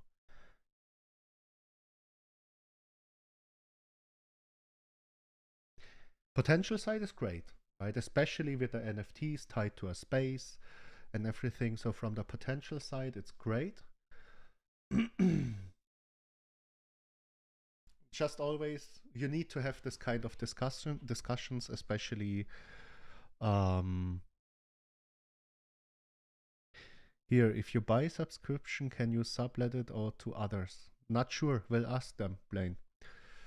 Like, honestly, I'm not sure, but I will ask them. This is a good question, right? Because if you pay 2,000 per month for 8 days guaranteed per month, I doubt that a lot of people are able to actually make this travel. I think it's on a very, very special audience, targeted on a very special audience there. For people which are able to work or not tied to a fixed workplace and everything, right? Very interesting there. But then again, 2,000 a month is a lot. Where will the places be?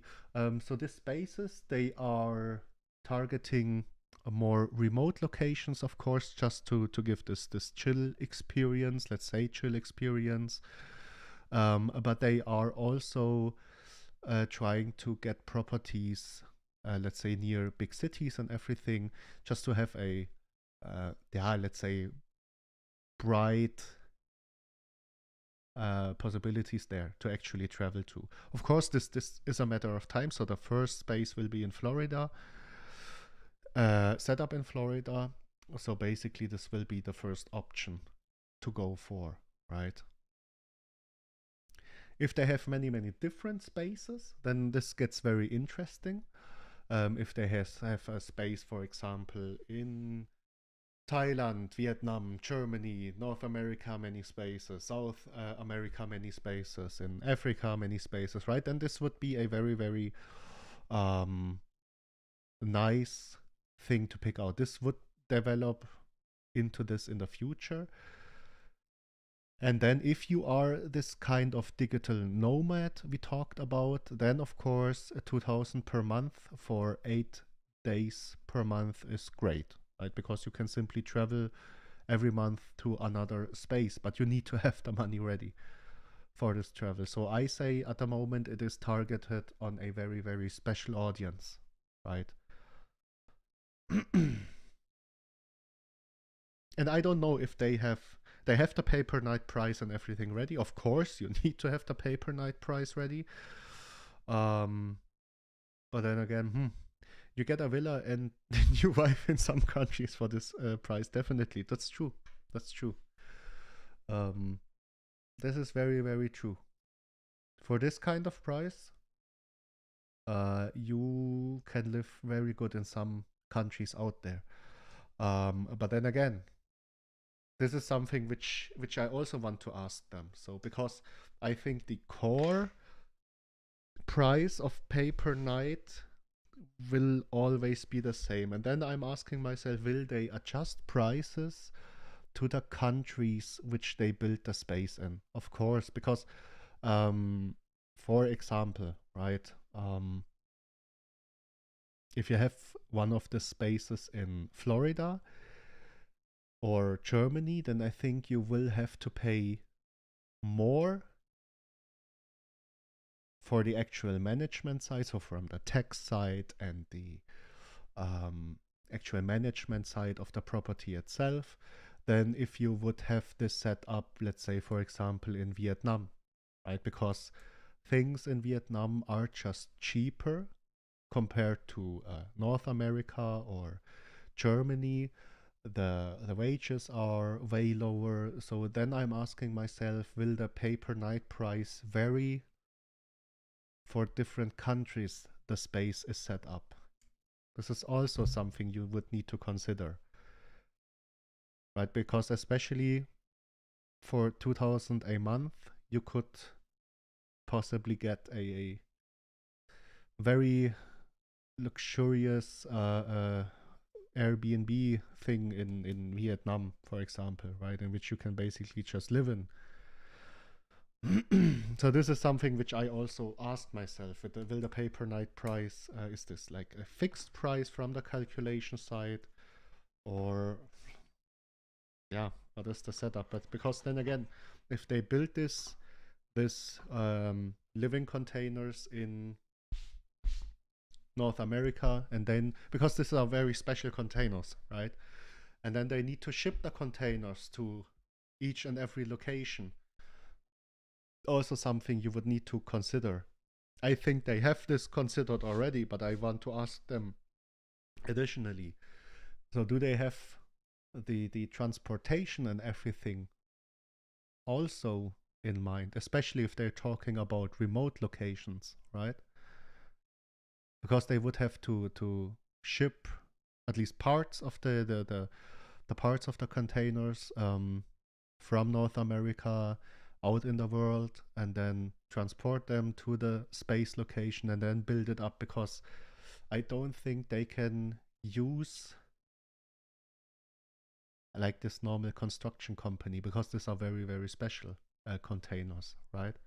This is something which I'm also concerned about. Just for this general setup, not from the idea side. Yes. Yeah, my concern is like as you're saying, my concern is that the price entry point is way off, because the per night stay. I mean, you can get, like you said, you can get something really decent for that. The monthly, I think, subscription model, difficult. If it's like a niche audience, like like you said, travelers, digital nomads, people, let's say, want to go and work or get inspiration, like writers, artists, want to go somewhere remote and they want to get some inspiration and sit and do their work still and have that functionality for the internet and stuff. Great, that's cool. But I think the pitch is very niche. They're targeting very niche. And if I was deploying this business, I would start in America and I'd work my way around slowly. Once the models, let's say, solidified and perfected in the American market and we've made it, I would then branch out to the rest of the world. I would say maybe they're going a little bit too fast, in terms of their thought pattern, their approach. I would first get the local country where they're in, because everything's approved there. And you can't ship the stuff and build it wherever. You have to send a completed unit, so it's ready, and then you just get your technical, like the aircon people or whatever, just to oversee, a once-off oversee when it's arrived at the new place to the land where it is, and to go over that and check everything. Check that the locks work, check that the aircon system works, the internet works, that type of stuff. That would be like your local technical guys. But the units will have to be assembled where they are, constructed where they are, and you'd have to make sure that all the material that it says 60% recyclable is allowed in a lot of countries, because a lot of countries don't allow certain materials, or there's a tax associated to that specific material that you use to construct the actual unit out of. So it has to be compliant. As long as it's compliant to those standards, like the ROHS and the ISO 9001. I mean, I know it's obviously gone way past that, but I'm just giving you an example. The previous ISO 9001 like specifications for manufacturing, it'd have to pass all those global standards. And if it's done, as you said, then you're going to need to ship it, but it has to be complete.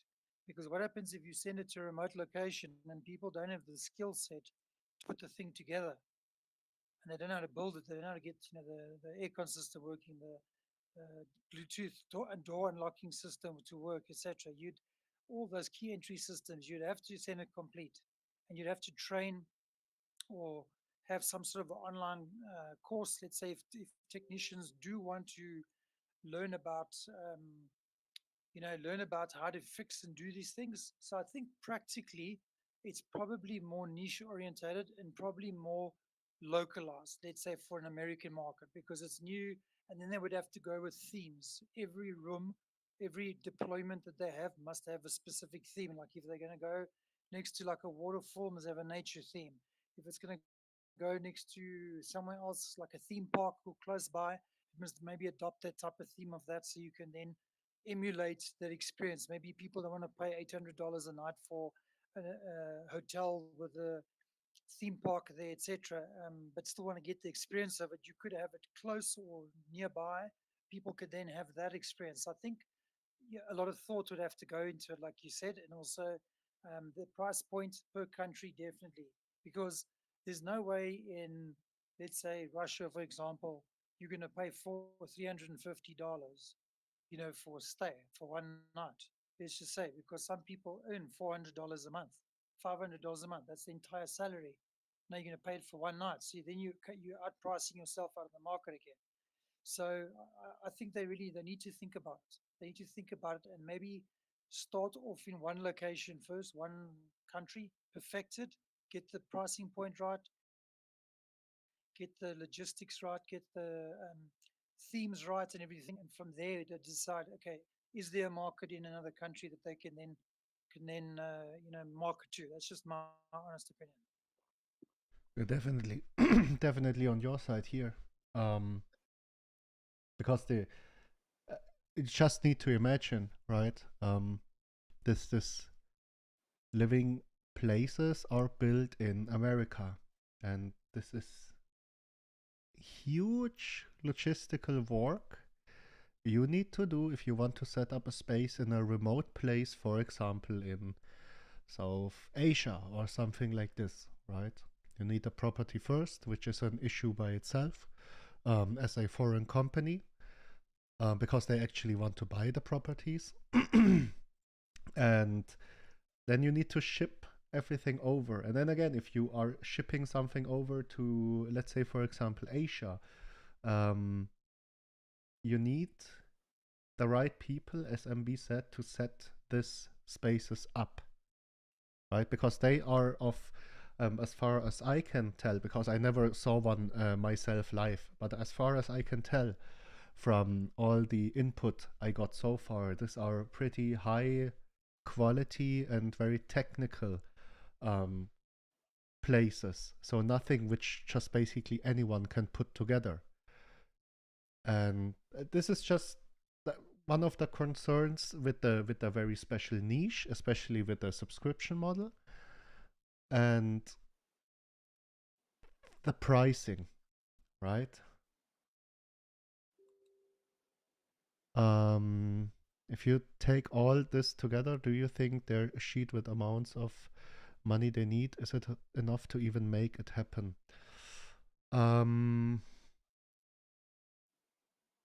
So the container by itself, right? So for the calculation I saw, so this whole setup calculation and everything, this made sense to me, right? This was good numbers for me, also from the management side. If they set up the contracts beforehand, they already have some contracts ready, with people managing everything on the property, etc. But this makes sense, right? The calculation by itself. The thing is that you actually need people to pay the subscription. to sustain this whole business model. And this is the main issue I see here with the subscription thing, because the ROI and everything, this makes sense, right? Because this is the pay per night price is pretty high, and the price to set everything up is pretty, let's say on the middle part, just because of the price of the containers themselves and everything, right? So the ROI and everything made sense to me. But then again, the people which they try to attract here is a very special type of people. And this is something which I'm concerned about. Because they want to tie it pretty much into crypto. Yes, MB. Sorry to interrupt you there. I have another concern. And I don't think they've thought about it, is what happens if we have a revisit of the pandemic? Yeah. Now nobody's traveling, nobody's going anywhere. So what now? So you need your exit strategy, your backup plan in this whole thing needs to be permanent living spaces or semi-permanent living spaces where, maybe it's like a lock up and go type of person, maybe single, young, lock up and go, travels a lot, moves around for work, wants unique experiences, for example, or like these outdoorsy type people that don't necessarily want to sleep in a cave or a tent, but prefer like a little bit of luxury. So yes, then I got that, in terms of the feel inside. The second part is that if the pandemic strikes again and we have another outbreak, let's say 2 years, 5 years, what do they do with the units? They're already pre-deployed, and now they need to fill those spaces in terms of occupancy. So, and another thing, if as a foreigner buying property here in South Africa, as an example, is that you would have to pay 50% or 60% of your capital up front, and you'd have to be in the country for a 6-month period if you want to try and take out a mortgage to then cover the cost of the rest of the property. Otherwise, it's cash. So your deployment of the land itself has to be somewhere where it's going to be affordable, where it's not in a high zoned price, because also obviously, my ex was in property, and I helped her with a lot of stuff and picked up some tips there, is that different areas have different prices associated with it. You're going to have to get the land for a really good price. And then at the same token is that the two biggest worries I have is, yes, okay, it uses solar panels, so it can take care of the electricity, which is fine, no problem. What about water? Because you can't survive without water. You need it for drinking, washing dishes, you flushing the toilet, having a shower type of thing. You need those facilities. So how would they sustain that utility itself of the water? Would they recycle the water? Would they have a fresh supply? Would they be connected to the city main line of water, etc.? And then the second part is the sewage. How do you deal with the sewage? To get rid of the sewage out of the, you've got to use the toilet, you've got to get rid of the sewage. Got to go somewhere. So those are my sort of, logical concerns that I have. Yeah, definitely. This is a lot to think about in first hand, right? If you want to set up a space, a lot to think about. No. Yeah, I'm not. Don't get me wrong. I'm not trying to knock the project, and I'm not trying to discredit the people. I think the guys are passionate. I love the thought and attention to detail. What I do think is they need to put more thought into it. They need to understand those basic utilities and issues they need to sort out. And then once they've resolved that and said, okay, we have an answer for this, we have an answer for that, and then it's kind of go to market. But if it's seed round type of thing to then help deploy the units, I personally would want answers to those questions. Can they fulfill those obligations? And they did mention when I asked them in the AMA, I said, what happens if the aircon stops working? Because if you're in a very hot country and the aircon stops working, you're gonna boil to death inside that container. You need the aircon. Then what's your turnaround time for somebody to come out and sort the aircon out? That's the other thing. In the States, I know, for example, there's some, not in all, not in all states, but a lot of the places there's like a 1 hour plumbing service or 1 hour, electrical service, but you pay a huge premium. Like it's actually very expensive for a call out just to get them to come out. Because why? You want them there now. This is the price of the call out. Unless you go on them, you sign a contract and they've got coverage, let's say throughout the United States, and let's say typically a $300 maybe call out or $150 call out. For me would be this. If we sign a national deal with you, we give you so many units and you can service this thing, make it 50 to 80 call out, or you charge us no call out, only for parts and labor. That's like the next thing that I would worry about. You know what I'm saying? So I personally would want answers to that thing, to make me comfortable. The team itself, I think they're awesome. I think that they're very passionate. I think that they are onto something, but it needs to be refined. It needs to be refined, and these things need to be then marketed as either urban upmarket dwellings, stackable dwellings, because they can even go, put them on top of each other, next to each other. They can go crazy with the design.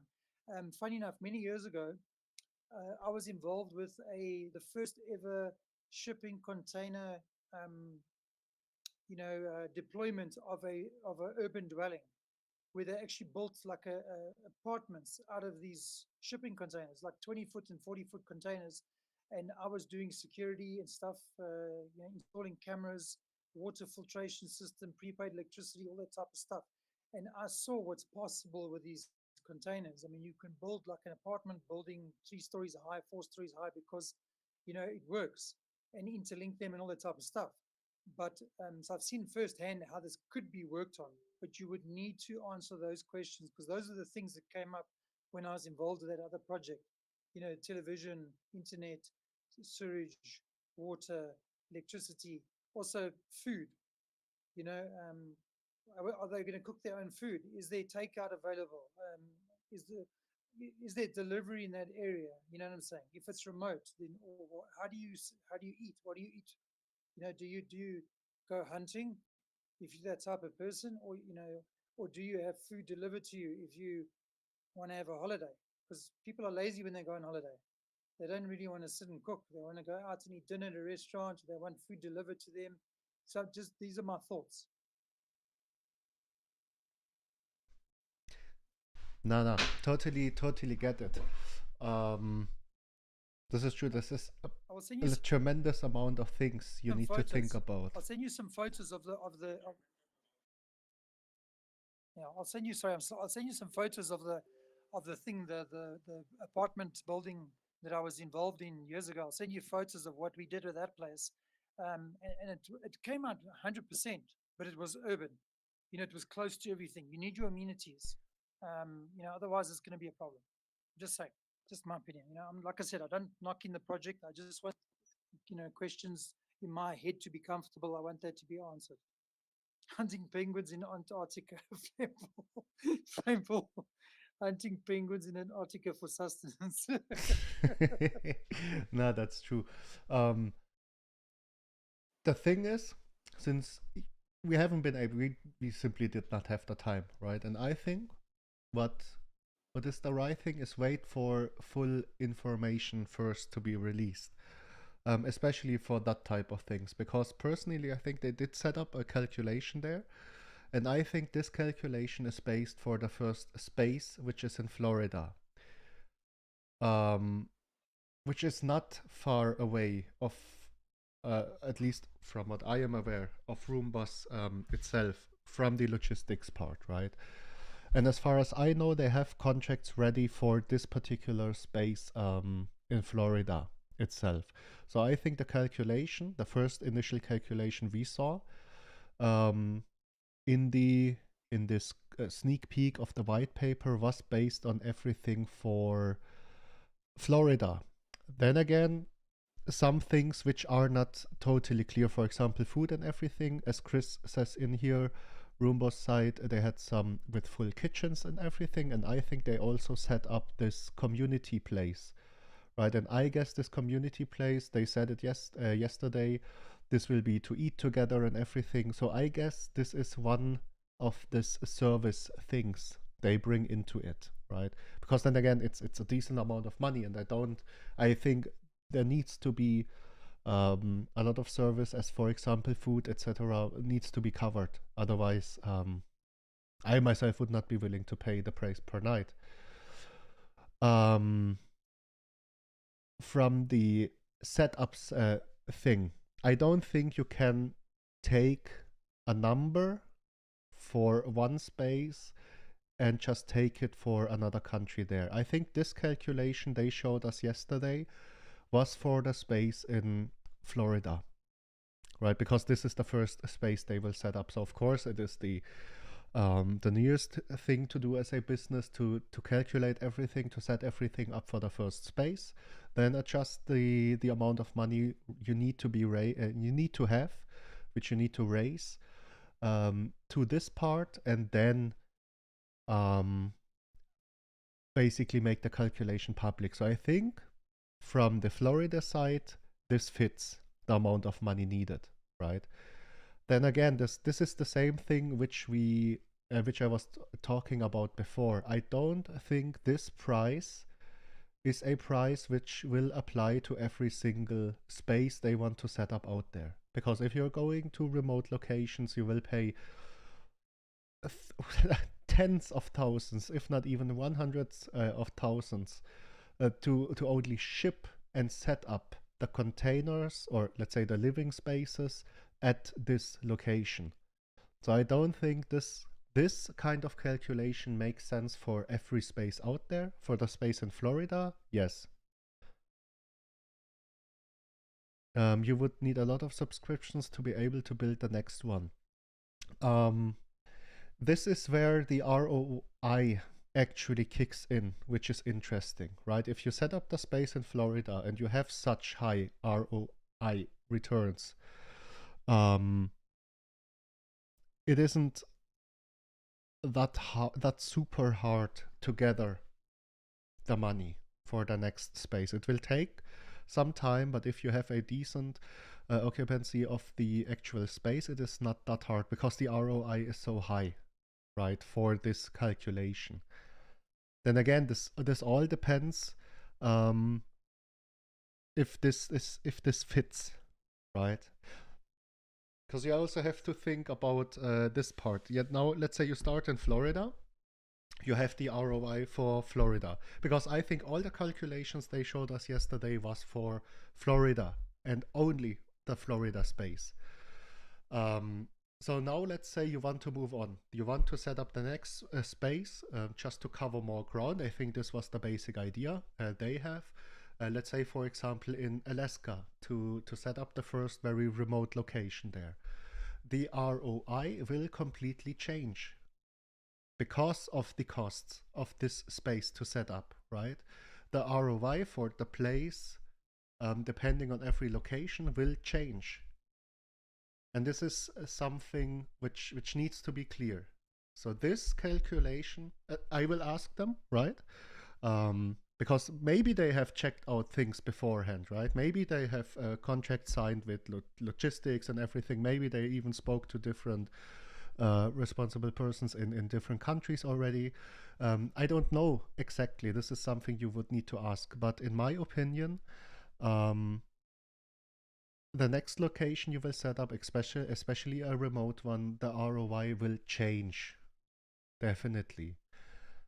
Because there is too much affecting the setup price, affecting the management side in different countries to actually tell if this, to make a forecast for a definite, this is the ROI on every space. It is way too hard to actually tell, right? This is the same thing if I build a hotel, let's say in Munich in Germany, you will pay millions and millions and millions of euros there. But then again, if you build a hotel, for example, in Thailand with the same standard, with the same standard, or trying to build it with the same standard, you will pay way less than, for example, in Munich, in the city itself. So the ROI by itself changes completely. And this is something which we need to ask them, right? There are different things which we need to ask them. Is everything handled from this let's say organization side, as MB said, water, repairing things, sewage, and everything like that, right? It needs to be taken care of beforehand. I guess this is just my guess, because they said Florida one is the first one. They have everything set up already. I guess this is done already for the Florida one, or at least planned for, which is a good thing, right? But then again, is it already, for example, what are the next spaces they are planning? But they need to have some sort of plan, right? This is like this business plan, because they are trying to build a real business, not let's say a only crypto project there, which is enough to have a roadmap for. But if you're running something like this, you need to have a real business plan, and this would be something I would love to see, right? The business plan itself, because you need to plan out like years ahead. You need to give out the costs for everything in there, and this would be something I would love to see, because the amount of money they want to raise is a lot, right? And the amounts of token you receive personally if you invest, it needs to fit. The numbers need to fit, otherwise I will or would not be willing to invest there. For example, there I'm very, very interested in the concept. Then again, I did not partake in the seed round yet, privately as well, because there are just too many questions I have, and I think the best way for them to do or to answer a lot of questions would be a detailed business plan covering basically everything about the business, right?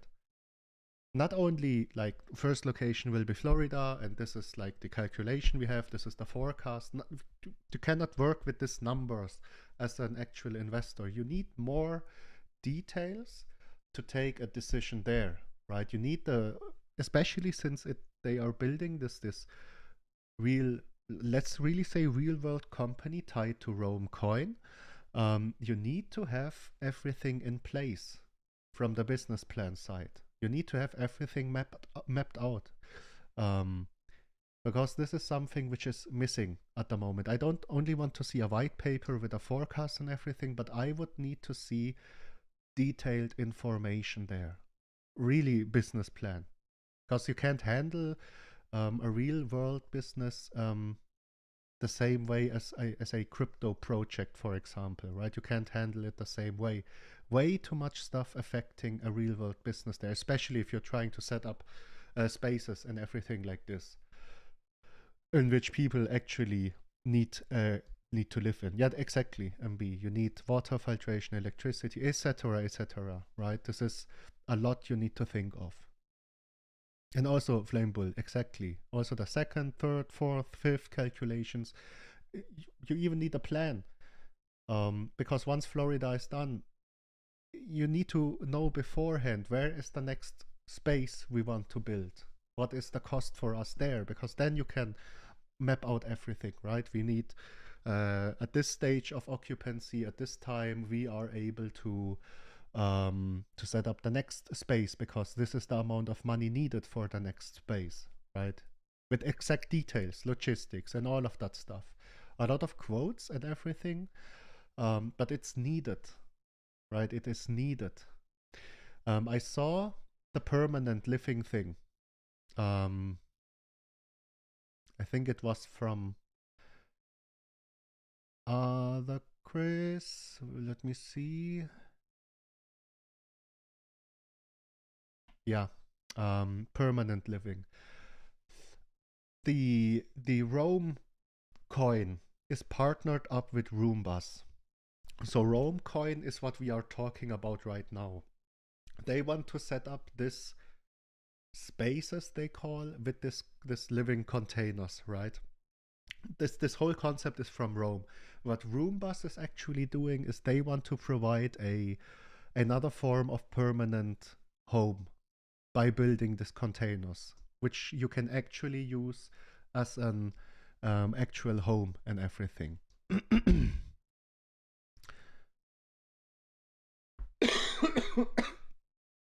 Definitely Blaine. If you have the option, I don't think he's still in the AMA. I will write him, because this is something which is a great idea, right? If you have experts on hand, which you know, just let them know.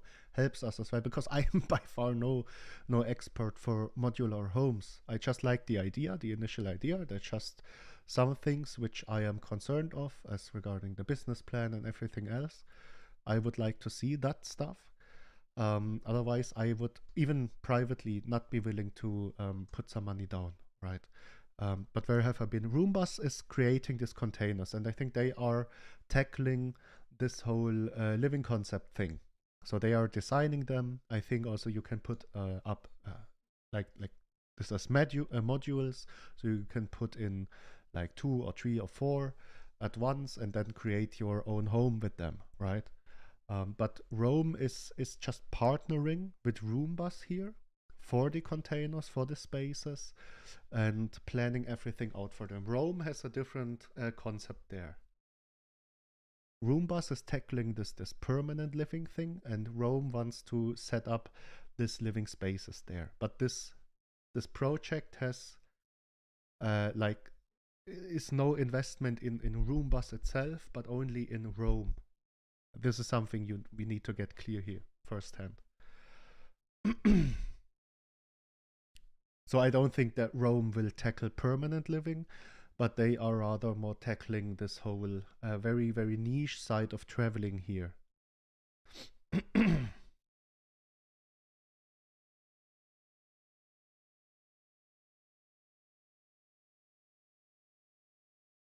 Just something small. I think the names they give it all is really confusing, like spaces. I think I heard, I think it was Justin talking a bit about this names they give, because with Rome, I think the concept behind the name is you can roam around freely in the world in the future with this concept they have in different spaces, right? It's a bit confusing, but I get the idea of the name behind the coin and everything. I get the idea, but it is a little bit confusing if you hear it the first few times and actually don't have any like inside knowledge. I do, but like when you talk about it as a company idea. Yeah, okay, definitely, right. Definitely. Doesn't like straight give you this is a very crypto-like name, right? Not a real world company name. Keep it this way.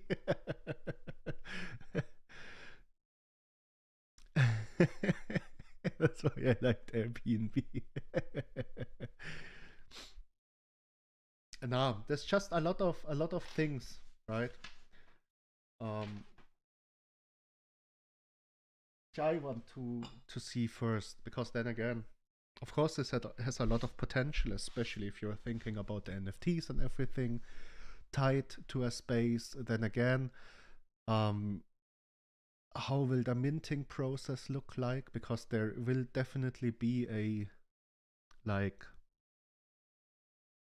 let's say, smaller amount of NFTs per space. And at this size of a project, you are most likely looking into creating thousands and thousands of holders, of course. How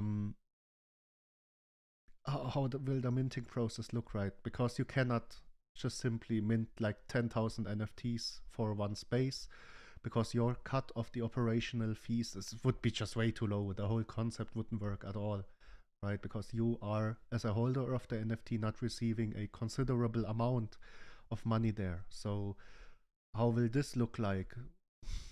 Don't know. We'll ask them, right? This were a lot of questions which popped in my mind over time, which I need to ask. But basically this is why we have this type of AMA today.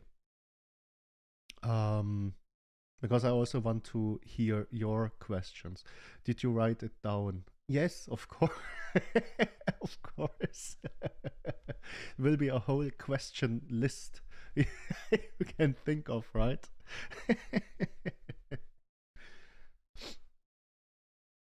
Nah, this is definitely needed. Yeah, especially for this type of investment, you need to think of every single thing there, and they need to be able to answer it. I I'm pretty sure they are able to answer it, right? Um, but this is very very important, very important. Otherwise, you cannot make your investment decision here. Okay. Nonetheless, 2.5 hours we took, but it was quite a nice AMA, right? Quite a nice AMA. Um, gathered a lot of questions. And think discussed a lot of this 2 AMAs we had before. This is something which I think is a great way to do it, right? Just reaching out to the devs, trying to get them into our community, and then we can like look into all the details together. We can give you, or I can give you, like the personal review for everything. And as you might notice, I'm not holding back or trying to talk nicely about anything. I'm just giving out my straight opinion here about everything. And I guess this helps a lot for investment decisions. Okay. Well, I think it's good we dissected it in a non-biased approach, because these questions have to be answered. And I don't think it's the first time they've had them, but at the same time, as I don't think they've maybe had them as in depth and broken down as we have. So it's good. It's a good platform for them at the end of the day, to figure out these solutions to these questions. Because if those things are not met, I think they're going to have a tough time. As I said to you, you saw I sent the pictures through of the place that I worked on in 2012.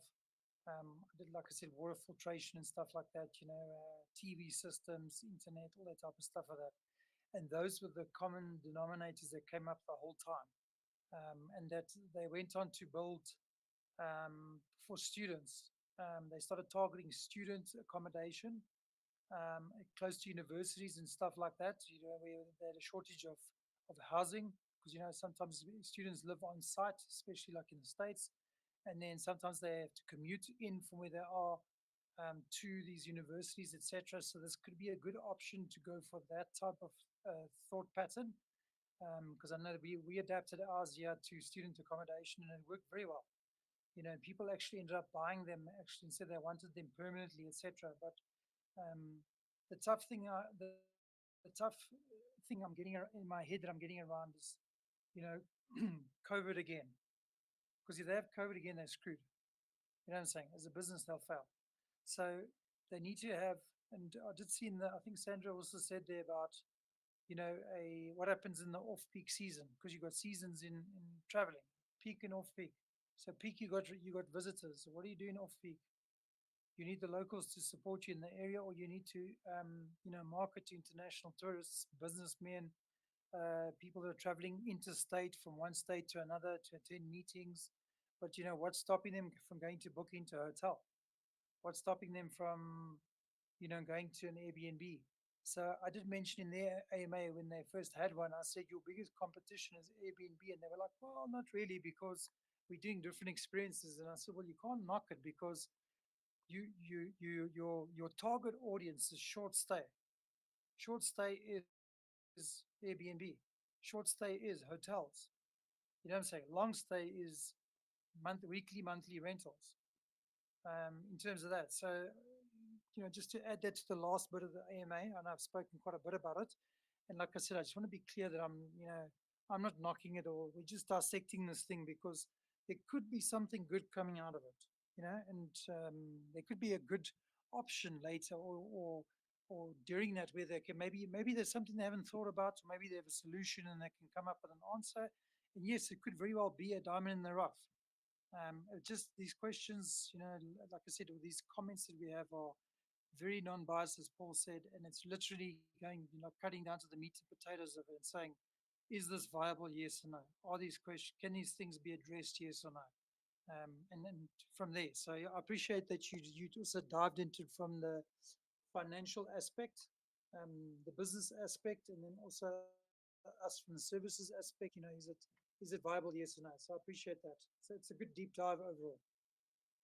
Definitely, definitely. It's needed. It's needed. We need to take this deep dives, right? Otherwise, we cannot make a good decision in the future. Definitely true. And then again, of course, as MB said, right? We are not trying to knock anything down here if we are talking about some concerns there. But these are things which are basically questions in the end, and then we'll forward them, and then we can have like this update for all of the questions we have as a community, right? And this is needed. And well, I'm pretty sure they will answer or give out an answer for anything out there, because I don't think they faced this type of questions the first time. No, they didn't. They didn't have the Spanish Inquisition. Definitely, especially if they're talking to, let's say, bigger type of investors already. They definitely ask that type of questions, right? This is Of like course. definitely. Well, Yeah, we asked definitely. We things. wouldn't waste our time, Flamebull, if the idea isn't awesome. I love the idea, which they have with Rome. It's just the details, right? Which leave some questions open. Exactly, and also, like I mentioned in my text there, I've got obviously a health condition, etc. So for me, access to medical care, pharmacy, for chronic medication, acute medication. Got a child that's, allergic to bee stings, gets a bee sting. What now? Don't have a pump or whatever, or not a pump, access to shot, adrenaline shots, etc. How do we solve that problem? If you're too remote, you're going to run into big issues with that. So urban wise, I can see it working, and I could see it from a price point. No, it needs to come down, but urban wise, I can see it working very well. From a remote thing, if you want a secure place, you don't really want to do the camping thing, but you want to be in nature, yes, that could work. But at the same time, the price is off. You know what I'm saying? The subscription model I don't like, um, unless it's something that, if they go for maybe mass, um, more like more lower cost but mass adoption, almost like a timeshare model. To be honest, that would probably be a good thing. And I hate timeshares it is, because you pay for something, you never use it, and you only get 2 weeks. But having said that, timeshares, people still buy it, people still use it, um, but they need a plan, and they need an exit strategy in case there's a problem. Really, they do. So I don't see an exit strategy from my side. And like I said, not trying to knock it, but just I need to know what the exit strategy is. Should the short stay approach not work, then what are they going to do? Definitely, definitely. Just many different things you need to think about. But let's see what they provide us, right? Because they need to have a business plan in some form, and then of course would be amazing to see it. Yeah, Mostly anything should be detailed in the business plan and everything. So let's see. We'll reach out to them and let's see what they bring us as answers, right? 100%. All Very right, people. constructive AMA. Yeah, Very definitely. It constructive AMA. was very nice. Love this kind of AMAs. But let's see which projects we will have next week in here. Um, Maybe we can get our hands on some nice ones again. And otherwise, because this is going on already for a pretty long time today, I would say bye bye, people. And wait, tomorrow is Sunday, right? Yes, tomorrow is Sunday. Tomorrow, AJ will drop in with the company update. So stay tuned for this part here, right? Don't forget to like and subscribe. I already see this here. Thank you for this amazing AMA crypto power. Now you started something there. You started something. Oh, shit. All right, people. But then crypto power. No. All right, people. Then I would end today's AMA. Thank you all for participating, for this great input we had. And we will hear each other again tomorrow. But yeah, AJ will take the AMA. But then again, company registration update is also something very, very amazing, right? Okay, people. 100%. Thank you Thank all. you, Crypto Paul. Oh God. No, you started something here. I'm telling you. Appreciate your time, man. Thanks, Paul. Appreciate you all, right? We will hear each other. Bye bye, people. I'm gonna make some Thanks, memes. people. Oh Thank no. you, everybody. As long as you don't mint them as an NFT flammable. Flameball, get on it. Get on it. Mint it. Oh, I will buy it. I will buy it. All right, people. Thank you all. We will hear each other again. Bye bye. Bye, everybody. Bye bye.